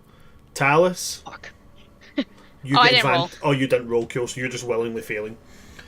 Oh yeah, it's fire damage. It's not gonna hurt. It's fire damage, so Leonid, you don't need to roll yet. Silas, you're directly in front of the thing. What did you get? 14. 14 is going to be a fail. So, everybody that's made the roll has failed the roll. You're all going to take 23 fire damage. Okay, it's not too bad. Oh wait, sorry. That's the people that made the roll. No, that's the people that everybody that made the roll has failed it.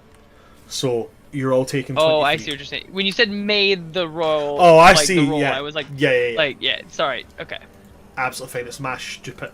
Oh, okay. Okay, cool. So I need to ask a question. I'm not going to say who. When it comes, because we've not really had this kind of thing come before.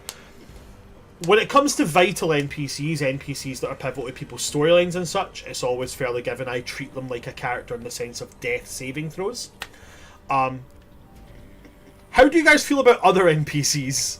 Are they instant dead, or are they making saving throws as well? How would you like to do it? We've tried to kind of save them, so like maybe we try and save them. Okay, cool. So you want them to make death saving throws, okay?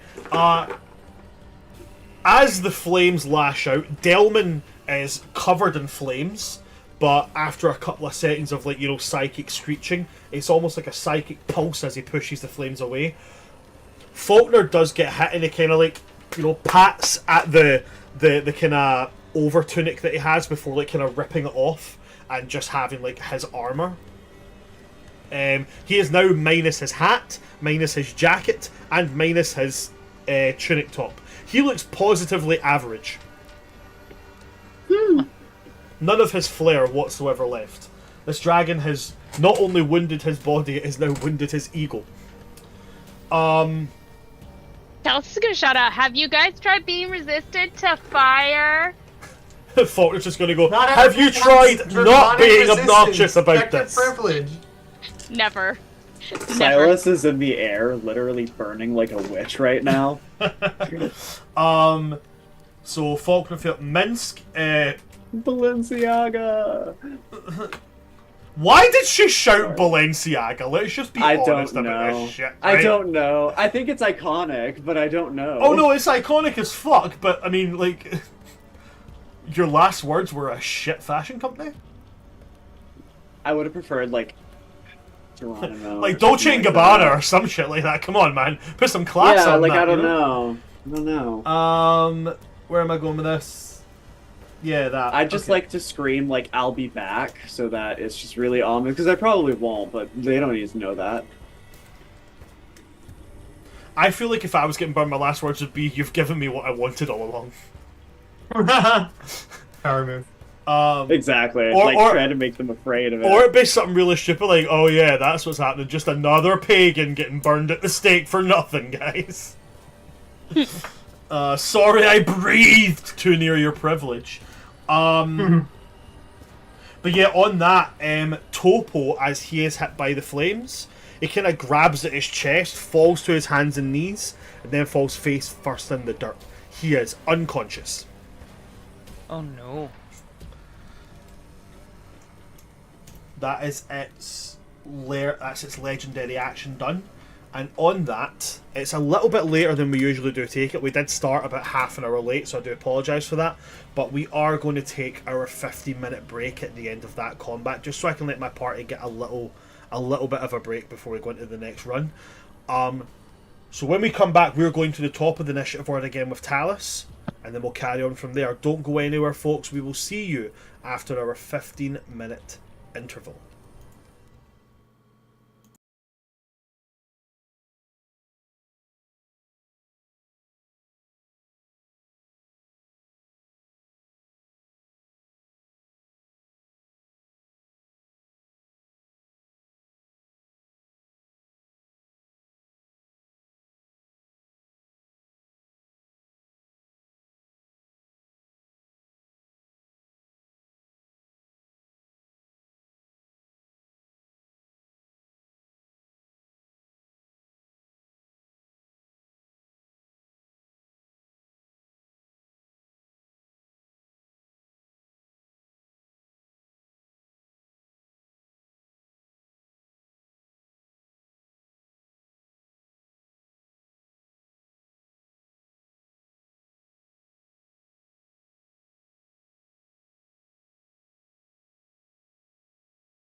Hello there, people. We are back and we're picking up into the third round of combat. Talus, it goes to you.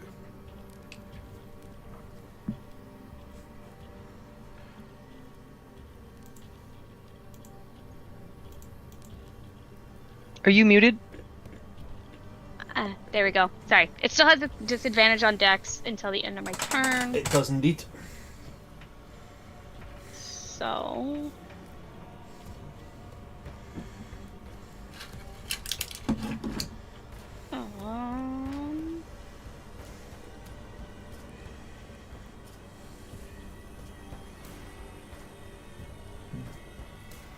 Let's go with...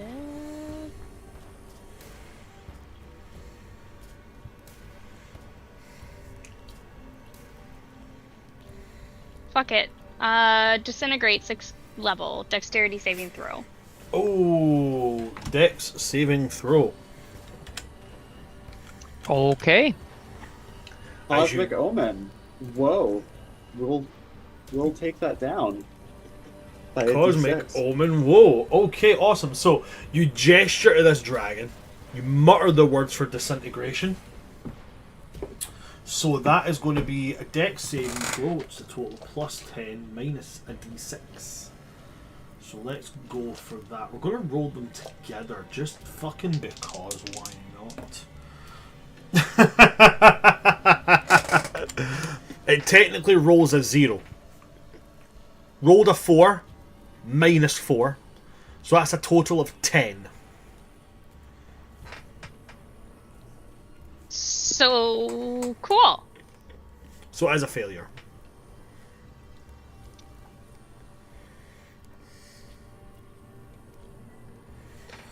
So this... There's a dice that's having a hard time rolling itself. Don't worry. I hate that. I'm just watching it wiggle. I hate how it's like virtual dice, but they still have the issues of real dice where Yeah. they get cocked. But it doesn't let you re-roll It's like it. what? It just sits there, cocked, and freezes the entire page. It's fucking annoying. So what's the damage on that? Damage was eventually. 74. 74. So you gesture, pointing your fingers, and this greenish black lance burns at your fingers and beams towards it. Now, with disintegrate, with something as big as this, where you can't just disintegrate it all in one swoop, you do disintegrate a portion of it. Oh, nice. So where are you aiming? Just, aesthetically. Face. So, like, kind of, like, towards his jaw. You gesture, and as it strikes right at the base, like where like the mandible is, and you see the musculature, the scales and everything just burn away, disintegrated by this blast, and it bellows, and as it roars you can see the bones being moved by the musculature on the other side, that being the only thing holding it in place. But it lets loose this bellowing roar. And you said 74 damage. Yes. It is officially bloodied. Okay. Again, reels back, waving its head around from the pain of that. There's no flames burning here. We're getting a bit of a Ghost Rider treatment going on here with the flames wreathing around its head, but skull starting to show. We're gonna use... I still have some... I'm gonna be, like, out of sorcery points by the time we get to Vlaakith. Got 5 left, so I'm gonna use 2 to quicken spell, cast, Chill Touch. And that is a 29 to hit. 29 will hit.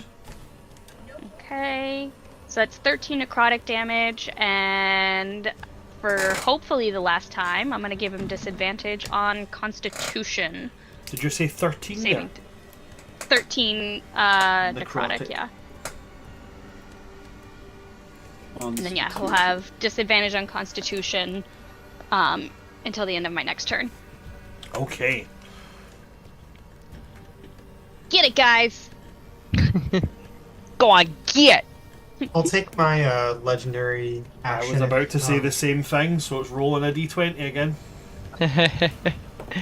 I think you're gonna go this time. I rolled a 1. 15, so he's going to get to go first. At this point, as you've deleted like part of its face, Talus, you now have its attention. Oh, yay! I get Oh, to share in the damage, guys. It's going to turn its attention, use its legendary action. It's going to make a claw attack against you. Rude. Is it? Is it going to make a claw attack? No, it's not. It's going to turn and sweep its tail at you.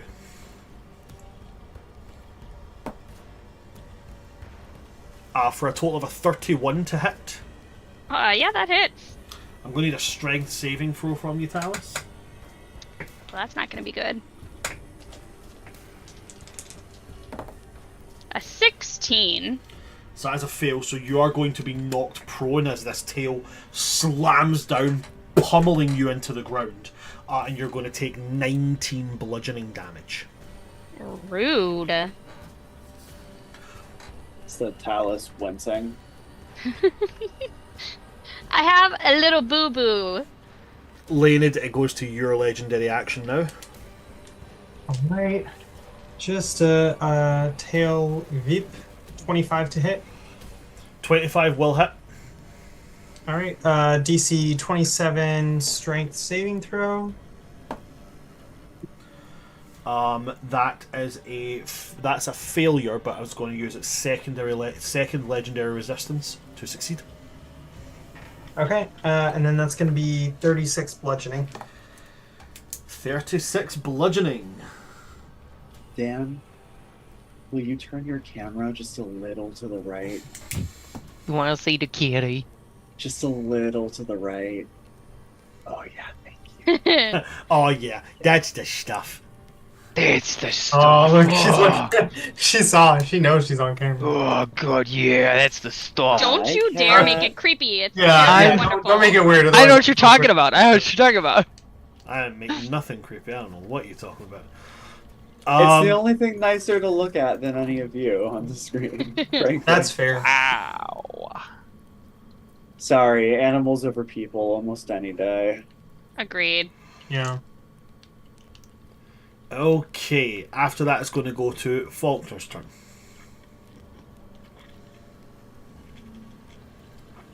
I'm looking at what he can do.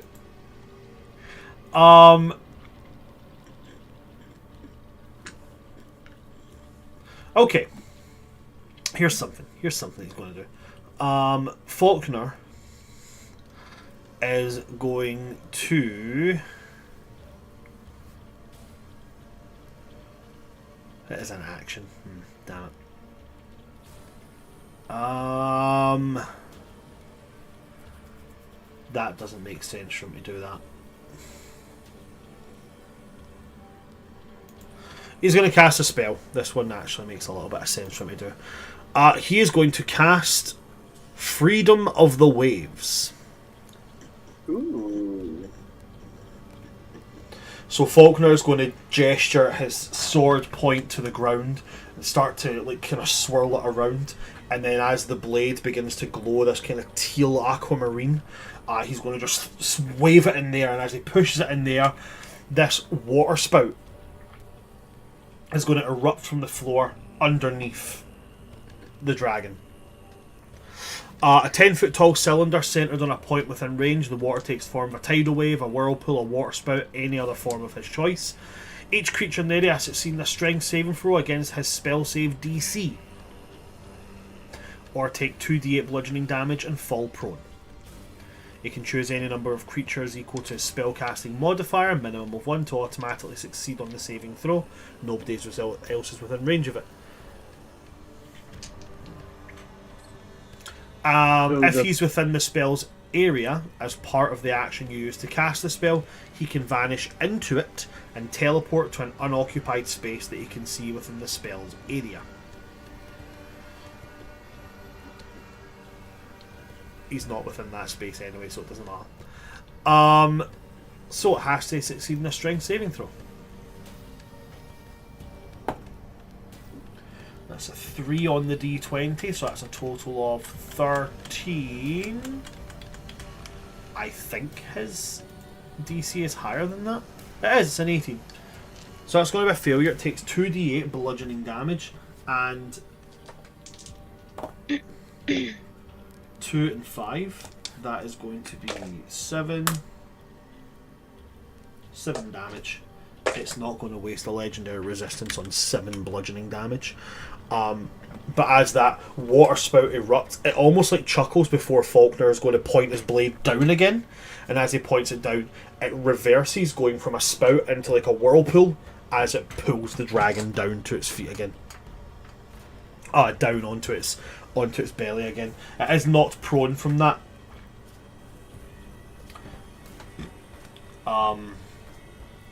That is going to be the end of Faulkner's turn. Just gonna do this. At which point it's going to go to Minsk. Minsk is going to make his 2 attacks. He is at advantage. He is at he's still berserking, sorry. And one of the those, dragon was knocked prone, yeah? the dragon was not prone, so he got, he has advantage. That's what I was trying to make it. So the first one there is going to land. It's going to be a meets it, beats it. So he gets the 2d6 on that. 5 and 6 is 11 plus his 5 is 16.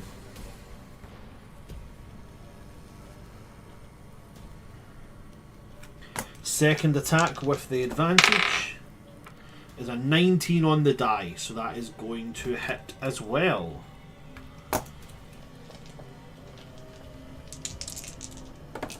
Two d6, 6 and 1 plus the 5 makes a total of 12 damage. That's Minsk done. It goes now to Jacek. You are up. The dragon is prone. Oh boy, I'm still there with the dragon. You are indeed I'm still attached to it. gonna kind of like loosen the grip, twist the spear or the glaive out, bring it up, and just go full bore. Come on, please give me something good. That was a 1 and a 15, so 27 to hit. 27 will hit. Sorry, I forgot to roll Awesome. these for Minsk as he moved. He's ended his Okay, not turn terrible. in his space. 20 damage. 20 damage. Yep. I'll take that note. Okay.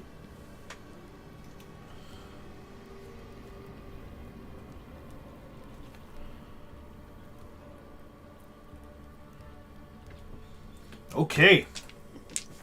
Second attack. Alright. Come on, give me that freaking crit. Without tonight. Oh! Not a crit. 29 to hit. 29 will hit. Haha. For 15 whole points of damage. 15 whole points. Whole points. 15 whole points. Okay, Whole 15 points. whole points of damage there. 15 whole points. Fantastic. So you pull out stabbing, and you pull out a second time and stab again. Just basically gouging a large hole in this creature's hide. Anything else for you at all there, Jacek? No, that's all I got. Okay, it's going to take a legendary action at the end of your turn. It's That's neat. going to use its wing attack,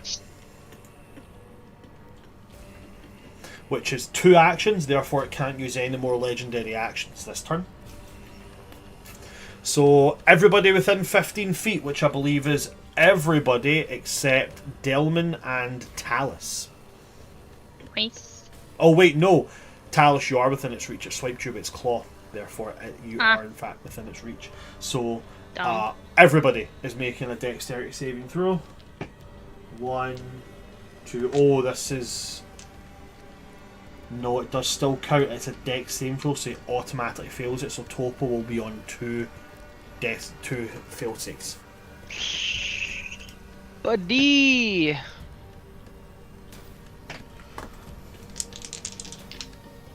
Faulkner. Delman. Minsk. Okay. Faulkner's going to take the damage. Delman is going to take the damage. And Minsk, I believe...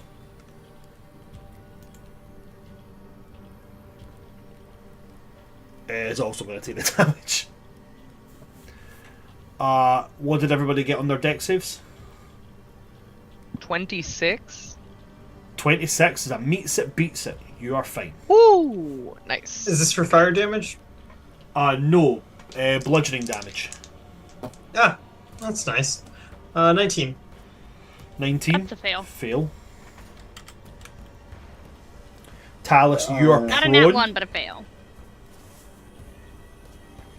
I believe if I you're, gotta- I believe if you're prone, you have disadvantage on it.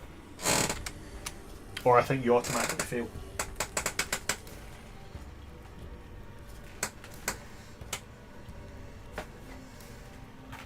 Let me just double check that, just so I'm right in my own mind. Nope, neither of those. I'm absolutely incorrect.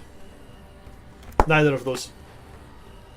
Just ignore me. I obviously don't know what I'm talking about. So Talus, what did you get? A 21. That's a fail. Yeah. Silas, I got a nat 20 for a total of 20, which is still a fail. still a fail. Sorry, buddy. That's rough, buddy. You know, he did the best he could. He did that, and that's a great lesson there. Is that, you know, nat 20, you do the very best that you can. Sometimes the very best at a particular thing is just not enough. Okay. Leonid, you failed. Jacek failed. Talus failed. Silas failed. Mine was No, meets it you, beats it. yeah, yours meets the beats So it, I sorry take about that. half. You take half, and you're also not prone. The rest of you are knocked prone by this wing attack. Okay. I still get knocked prone even if I No, you're need it? not knocked prone. Sorry, I heard knocked prone. No, not at all. That would be kind of Not shit. knocked prone. That would be a Oh, that's lot what I was of like. You're shit. knocked prone no matter what. All right, what you got? So everybody's going to take 15. 15 bludgeoning damage. Is 15 half down to 7 or 8? 15 halves down to 7. 7. Does this count as magical damage? This... Let me just double check on that. Doesn't say anywhere that it does. So Okay. I'm going to assume No, it's just a gust, so I don't really think so. Which means that you won't take it actually, because I'm assuming that the aspect of Bahamut is immune. You'll still be knocked prone by the effect. Okay, so prone, not prone, prone.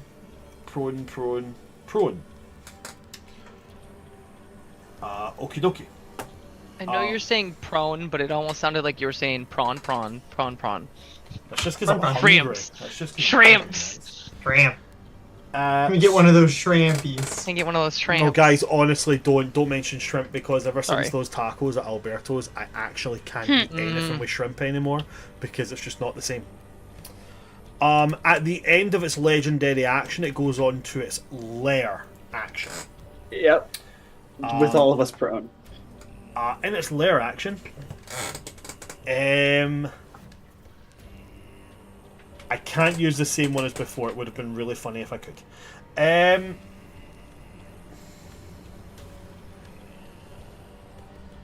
Although it does have this.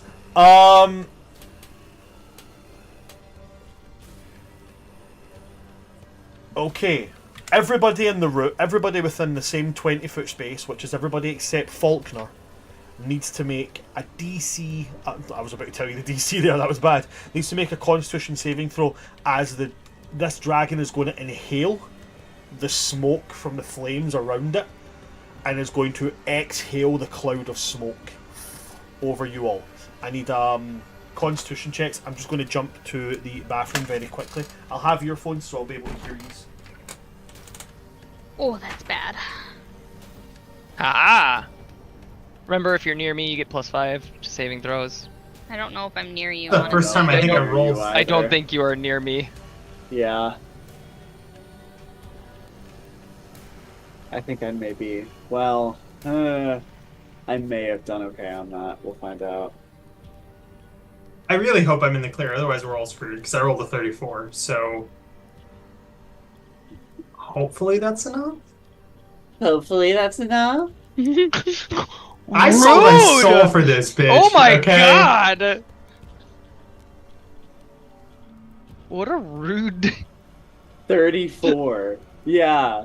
Uh-huh. I said otherwise we're all screwed. I know that's a high number. I'm not claiming it's not. You know, I get to choose who gets brought back by my breath weapon, because I could just leave it gone for a little bit. Like, you totally could. Have some fucking peace and quiet. Not someone yelling at me. You know, I'm doing everything I can. Don't be stupid. Just don't be stupid. Listen, I'm not the one who jumped out of a window and then got hit twice and fucking died, okay? He's not One wrong. time. Yeah, and you died because of it. I've done some dumb shit, but I haven't died because of any of it yet. Wait, You haven't died why because of were the we dumb shit? there in the first place? Purely because I wanted to help somebody. You're the No, one who no, screwed because it of up. your dumb shit? Well, he did Because want to of just your help dumb somebody. shit? I just wanted to help Because you somebody. can't separate your actual altruism from your character? Your criminal character? My character Have fun is... being an angel. Yeah, I don't know how that's gonna work. Actually, in all honesty, I do have some really interesting RP ideas that I want to discuss with you, so...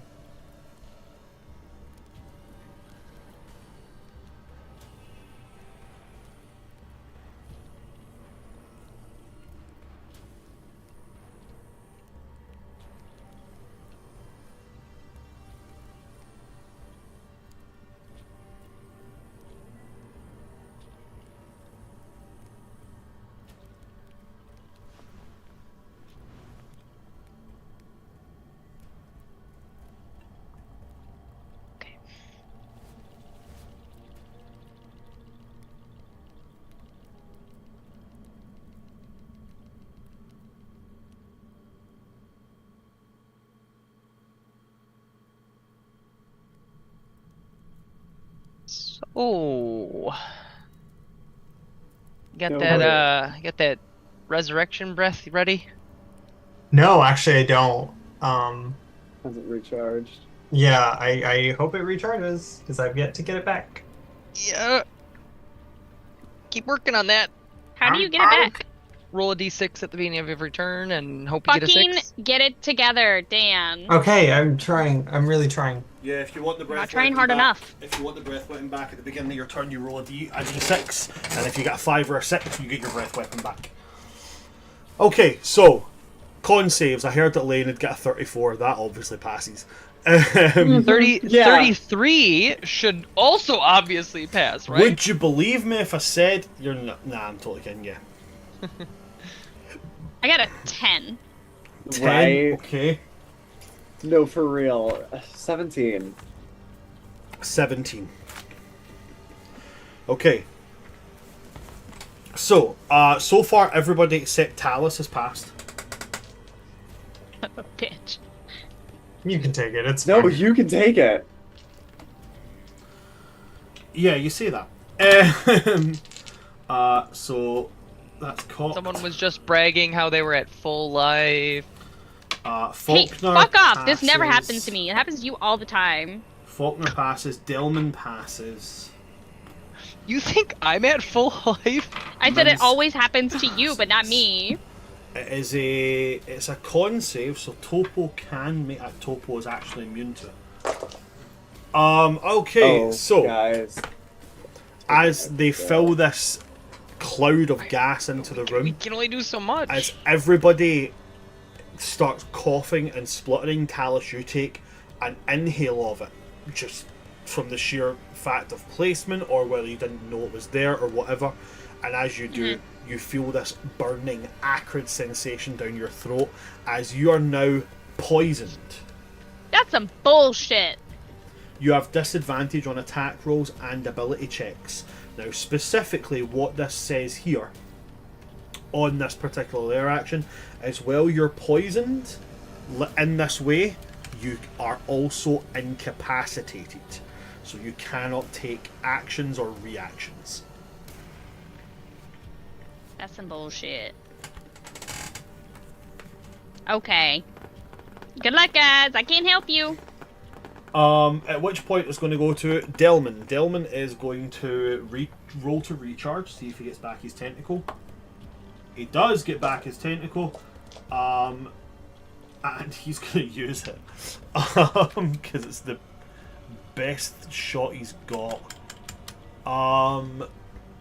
So when it comes to Delman, that is going to be a intelligence saving throw from the Great Worm.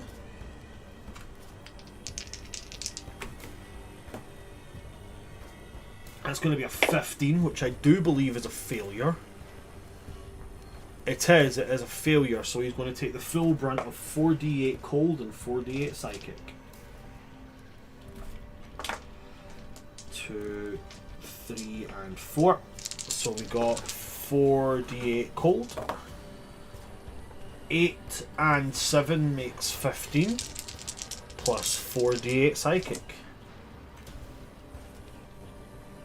Which is a total of 7. So 14 and 7 is 21. 21 damage in total.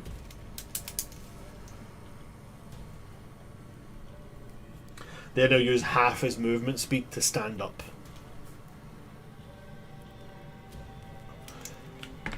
And again, will reiterate that he does not think this is going well.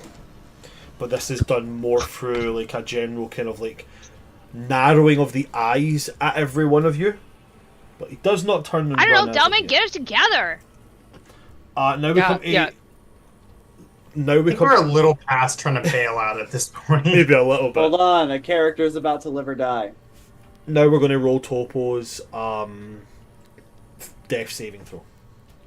Final. That's a nat 1. Yeah. Yep. More than God. happy to turn and show the camera. Sorry about the mess. There's the dice there. I'm going to pick it up in full view so that it's not rotated or changed in any way. It's a nat 1. As Well, shit. Topo does not survive.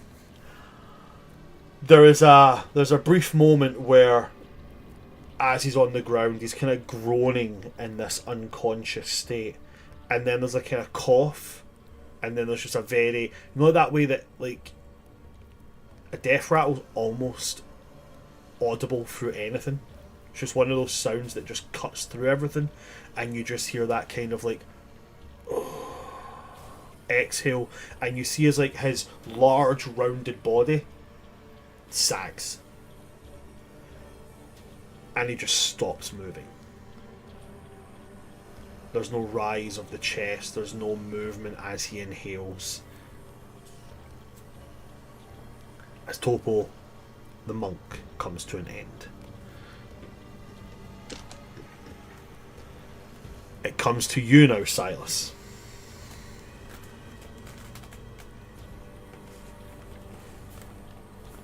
Silas was knocked prone, but he kind of crawls over to Topo and checks his pulse, checks to see that he's dead, and once he's sure, he says,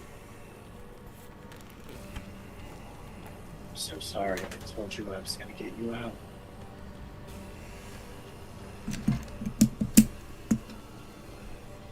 He's going to turn to the dragon, and he's going to take advantage of the disadvantage in Constitution. He's going to grab his staff and cast Blight at it. We're going to do that with, my last 5th level. It's a Constitution saving throw. At disadvantage. At disadvantage. Oh, yep. Yeah. Okay. With disadvantage, that is 21. 3 plus 18. Good luck. 1d4 off of the roll. And I think I'm supposed to roll it. That's 4. There you go. 21 becomes a 17. All right. Then in Blight. this case, Silas is kind of turning towards where the flesh is already exposed and starts like draining it of its vitality, of its moisture. It's going to be 43 necrotic damage. 43.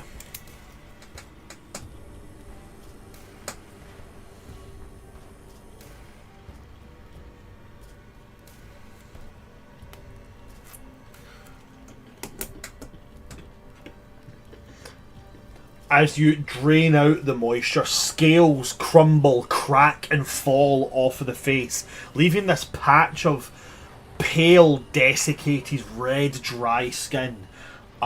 He is in critical condition.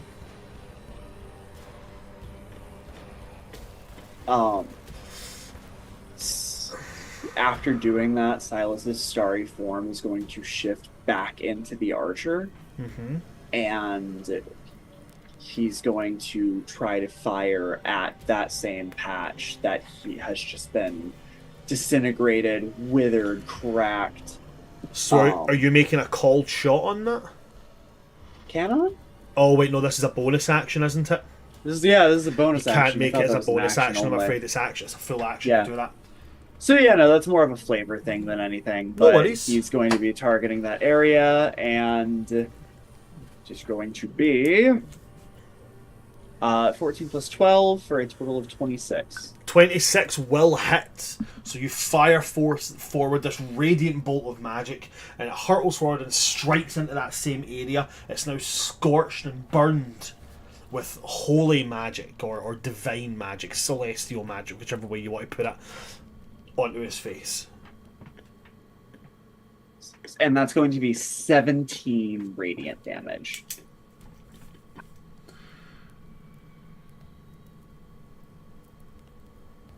Okay.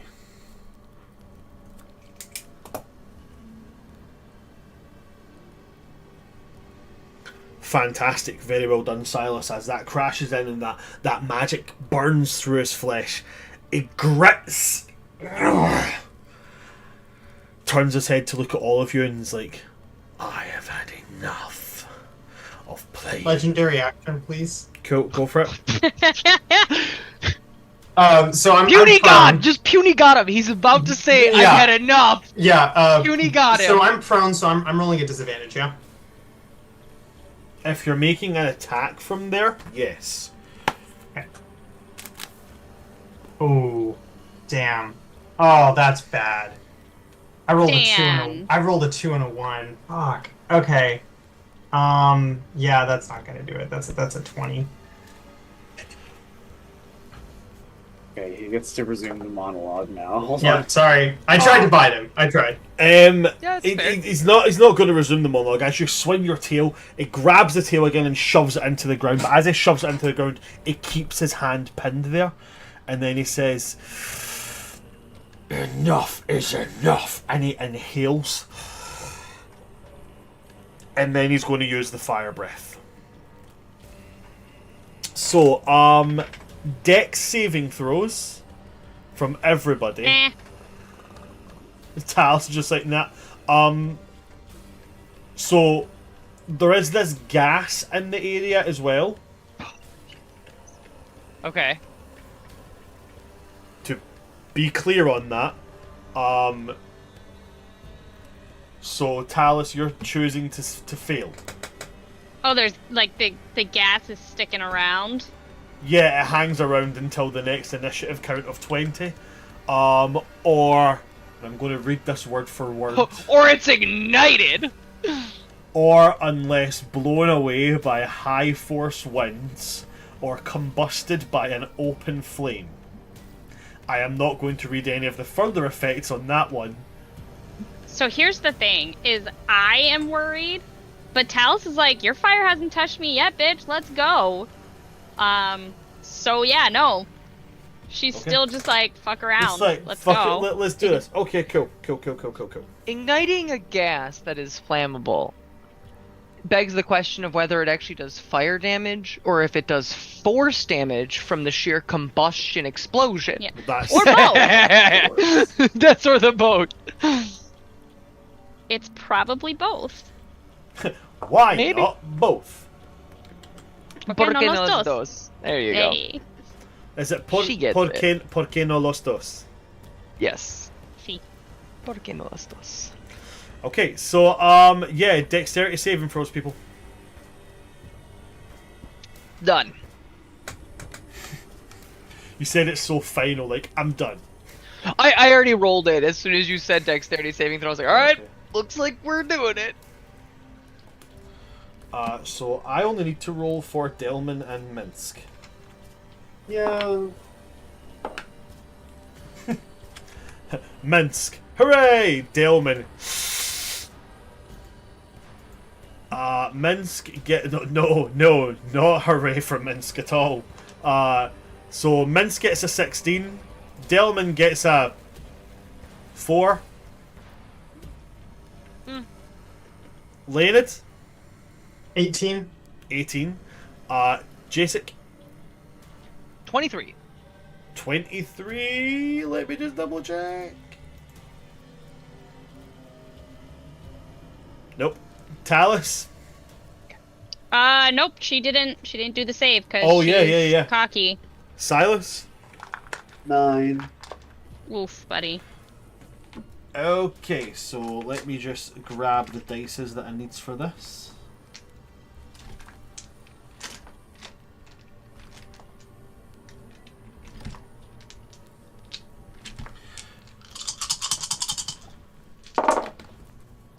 Oh, that was a garbage damage roll. 4, 4, Trash.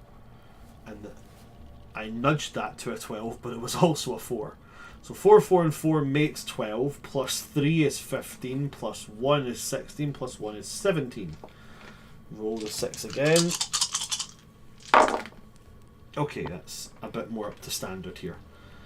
So 17 plus 7 is 24, plus 7 is 31, plus 4 makes 35, plus 6 makes 41, plus 3 makes 44, plus 12 makes 56. So 56 fire damage is done.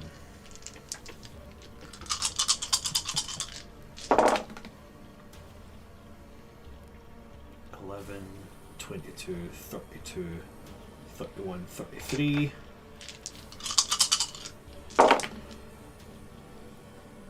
Ooh.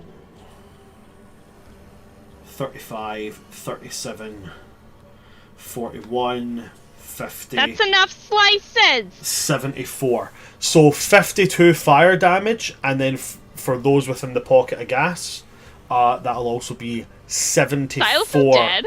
force damage.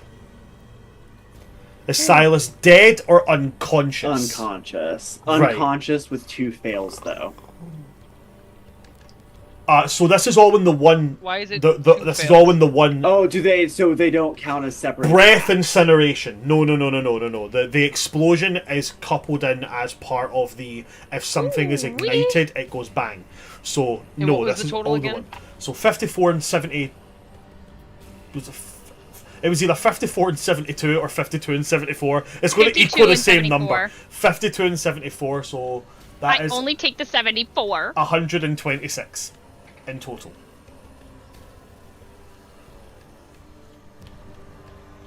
Hey, Lane, did you got that 6 on the die yet? We'll see.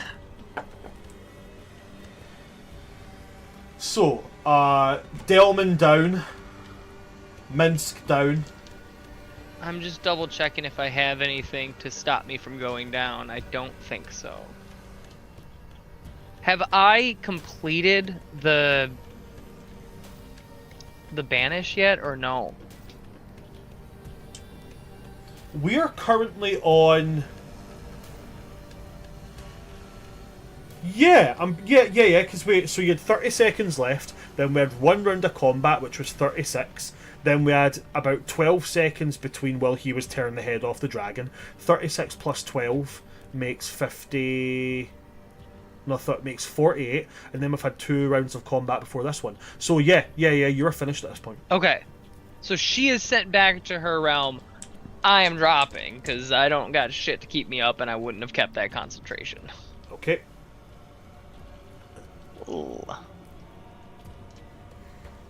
Jasek, are you down? Oh, Jasek goes down, yeah. Okay. Jasek, Silas, Delmond, Minsk, and Faulkner. I think we're all down. Faulkner is still behind the dragon, so he was not Faulkner's hit by not. this. Okay. He's looking Faulkner, rough. He has Talus, no and spell Lionhead. slots left, but he was not caught in the breath weapon because he's behind the dragon. Okay.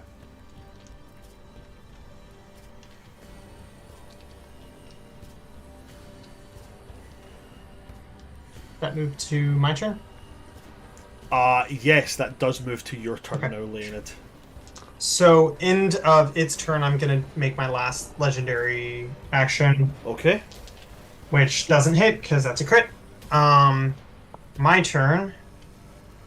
Damn. Okay. Didn't roll a 6. Hang in there. All right. Well, not much to do. I'm going to stand up. And then we are going to make... We'll start with a tail attack. 29 to hit. 29 will hit. Okay. 27 strength saving throw. Strength saving throw. 18. That's a 2, so that's a total of 12. Okay, so prone, Not prone. 28 bludgeoning. 28 bludgeoning.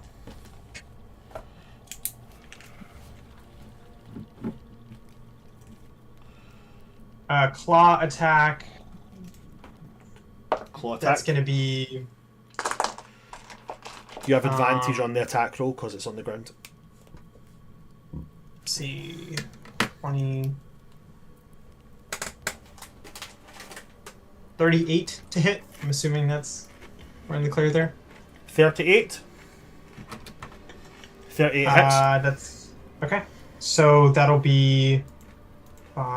15 slashing. 15 slashing. Okay. And then lastly, the Chomper. 27 to hit, or sorry, 28 to hit. 28 to hit will hit. Okay. These are so tasty. 11, 18, 28 piercing, 2, 6, 6, 13, 16, 16 force.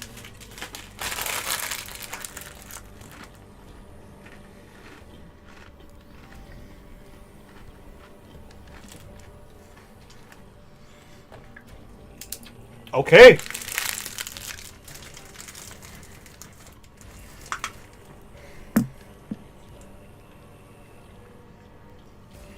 He's looking messed up. Real messed up. Is that everything for your turn, Leonid? That's everything for my turn. Okay, then we go back to the top of the initiative order. Talus.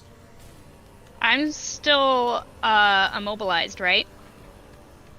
Well, so the Or- the gas isn't there anymore, so the poison effect is no longer there. Oh, nice. Okay, cool. So you're no longer Let's fucking go. incapacitated. Still has disadvantage on Dex because it's not the end of my turn. Does indeed. This guy has pissed me the fuck off. You have made me very angry. Disintegrate 8th level, Dex saving throw 20.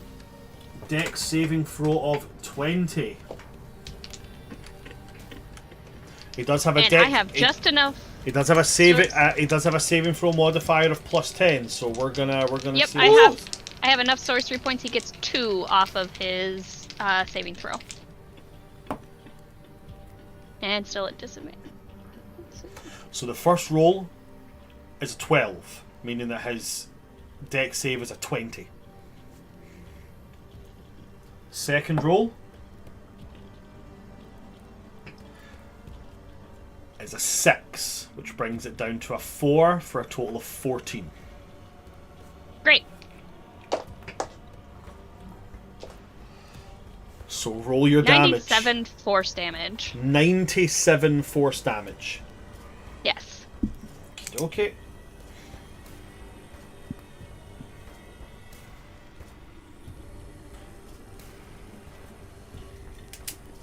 So once again, after doing it quite a number of times, you gesture this greenish black flame wreathing around the fingers, forming a circle and then forming into a beam and blasting forward, striking this creature straight into the base of the throat. Talus, how do you want to kill it? Oh, thank God. God. I think rather than just like a pointing, she's gonna kind of fly up and dive at it and basically just like slam her hand into it with like the force of disintegrate. Right, okay, so you're going up, flying down, and you are like essentially cramming this disintegrate down its throat. Yeah. Okay, so you arc up, you fly down, you blast this disintegrate into its throat, and it's almost like it tries to fire breath you again. But like the disintegrate, when you've disintegrated people before, it's like they turn to dust. This one doesn't. It's like it starts to mulch and Ew. decay. So it tries to breathe out this boiling napalm, but what's coming up is just this brackish sludge as it's basically bringing up its innards as this disintegrate just pummels right through it. There's quite a disastrous number of seconds as it is like trying As to it's swim. dying. Oh, sorry. As it's dying, she's just gonna whisper to it, "I'm from the fires of hell. You're nothing."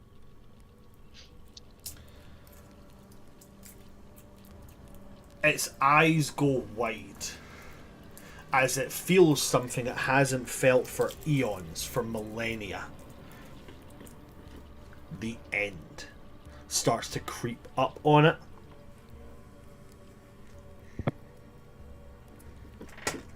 And then as the last of its body turns into pulp,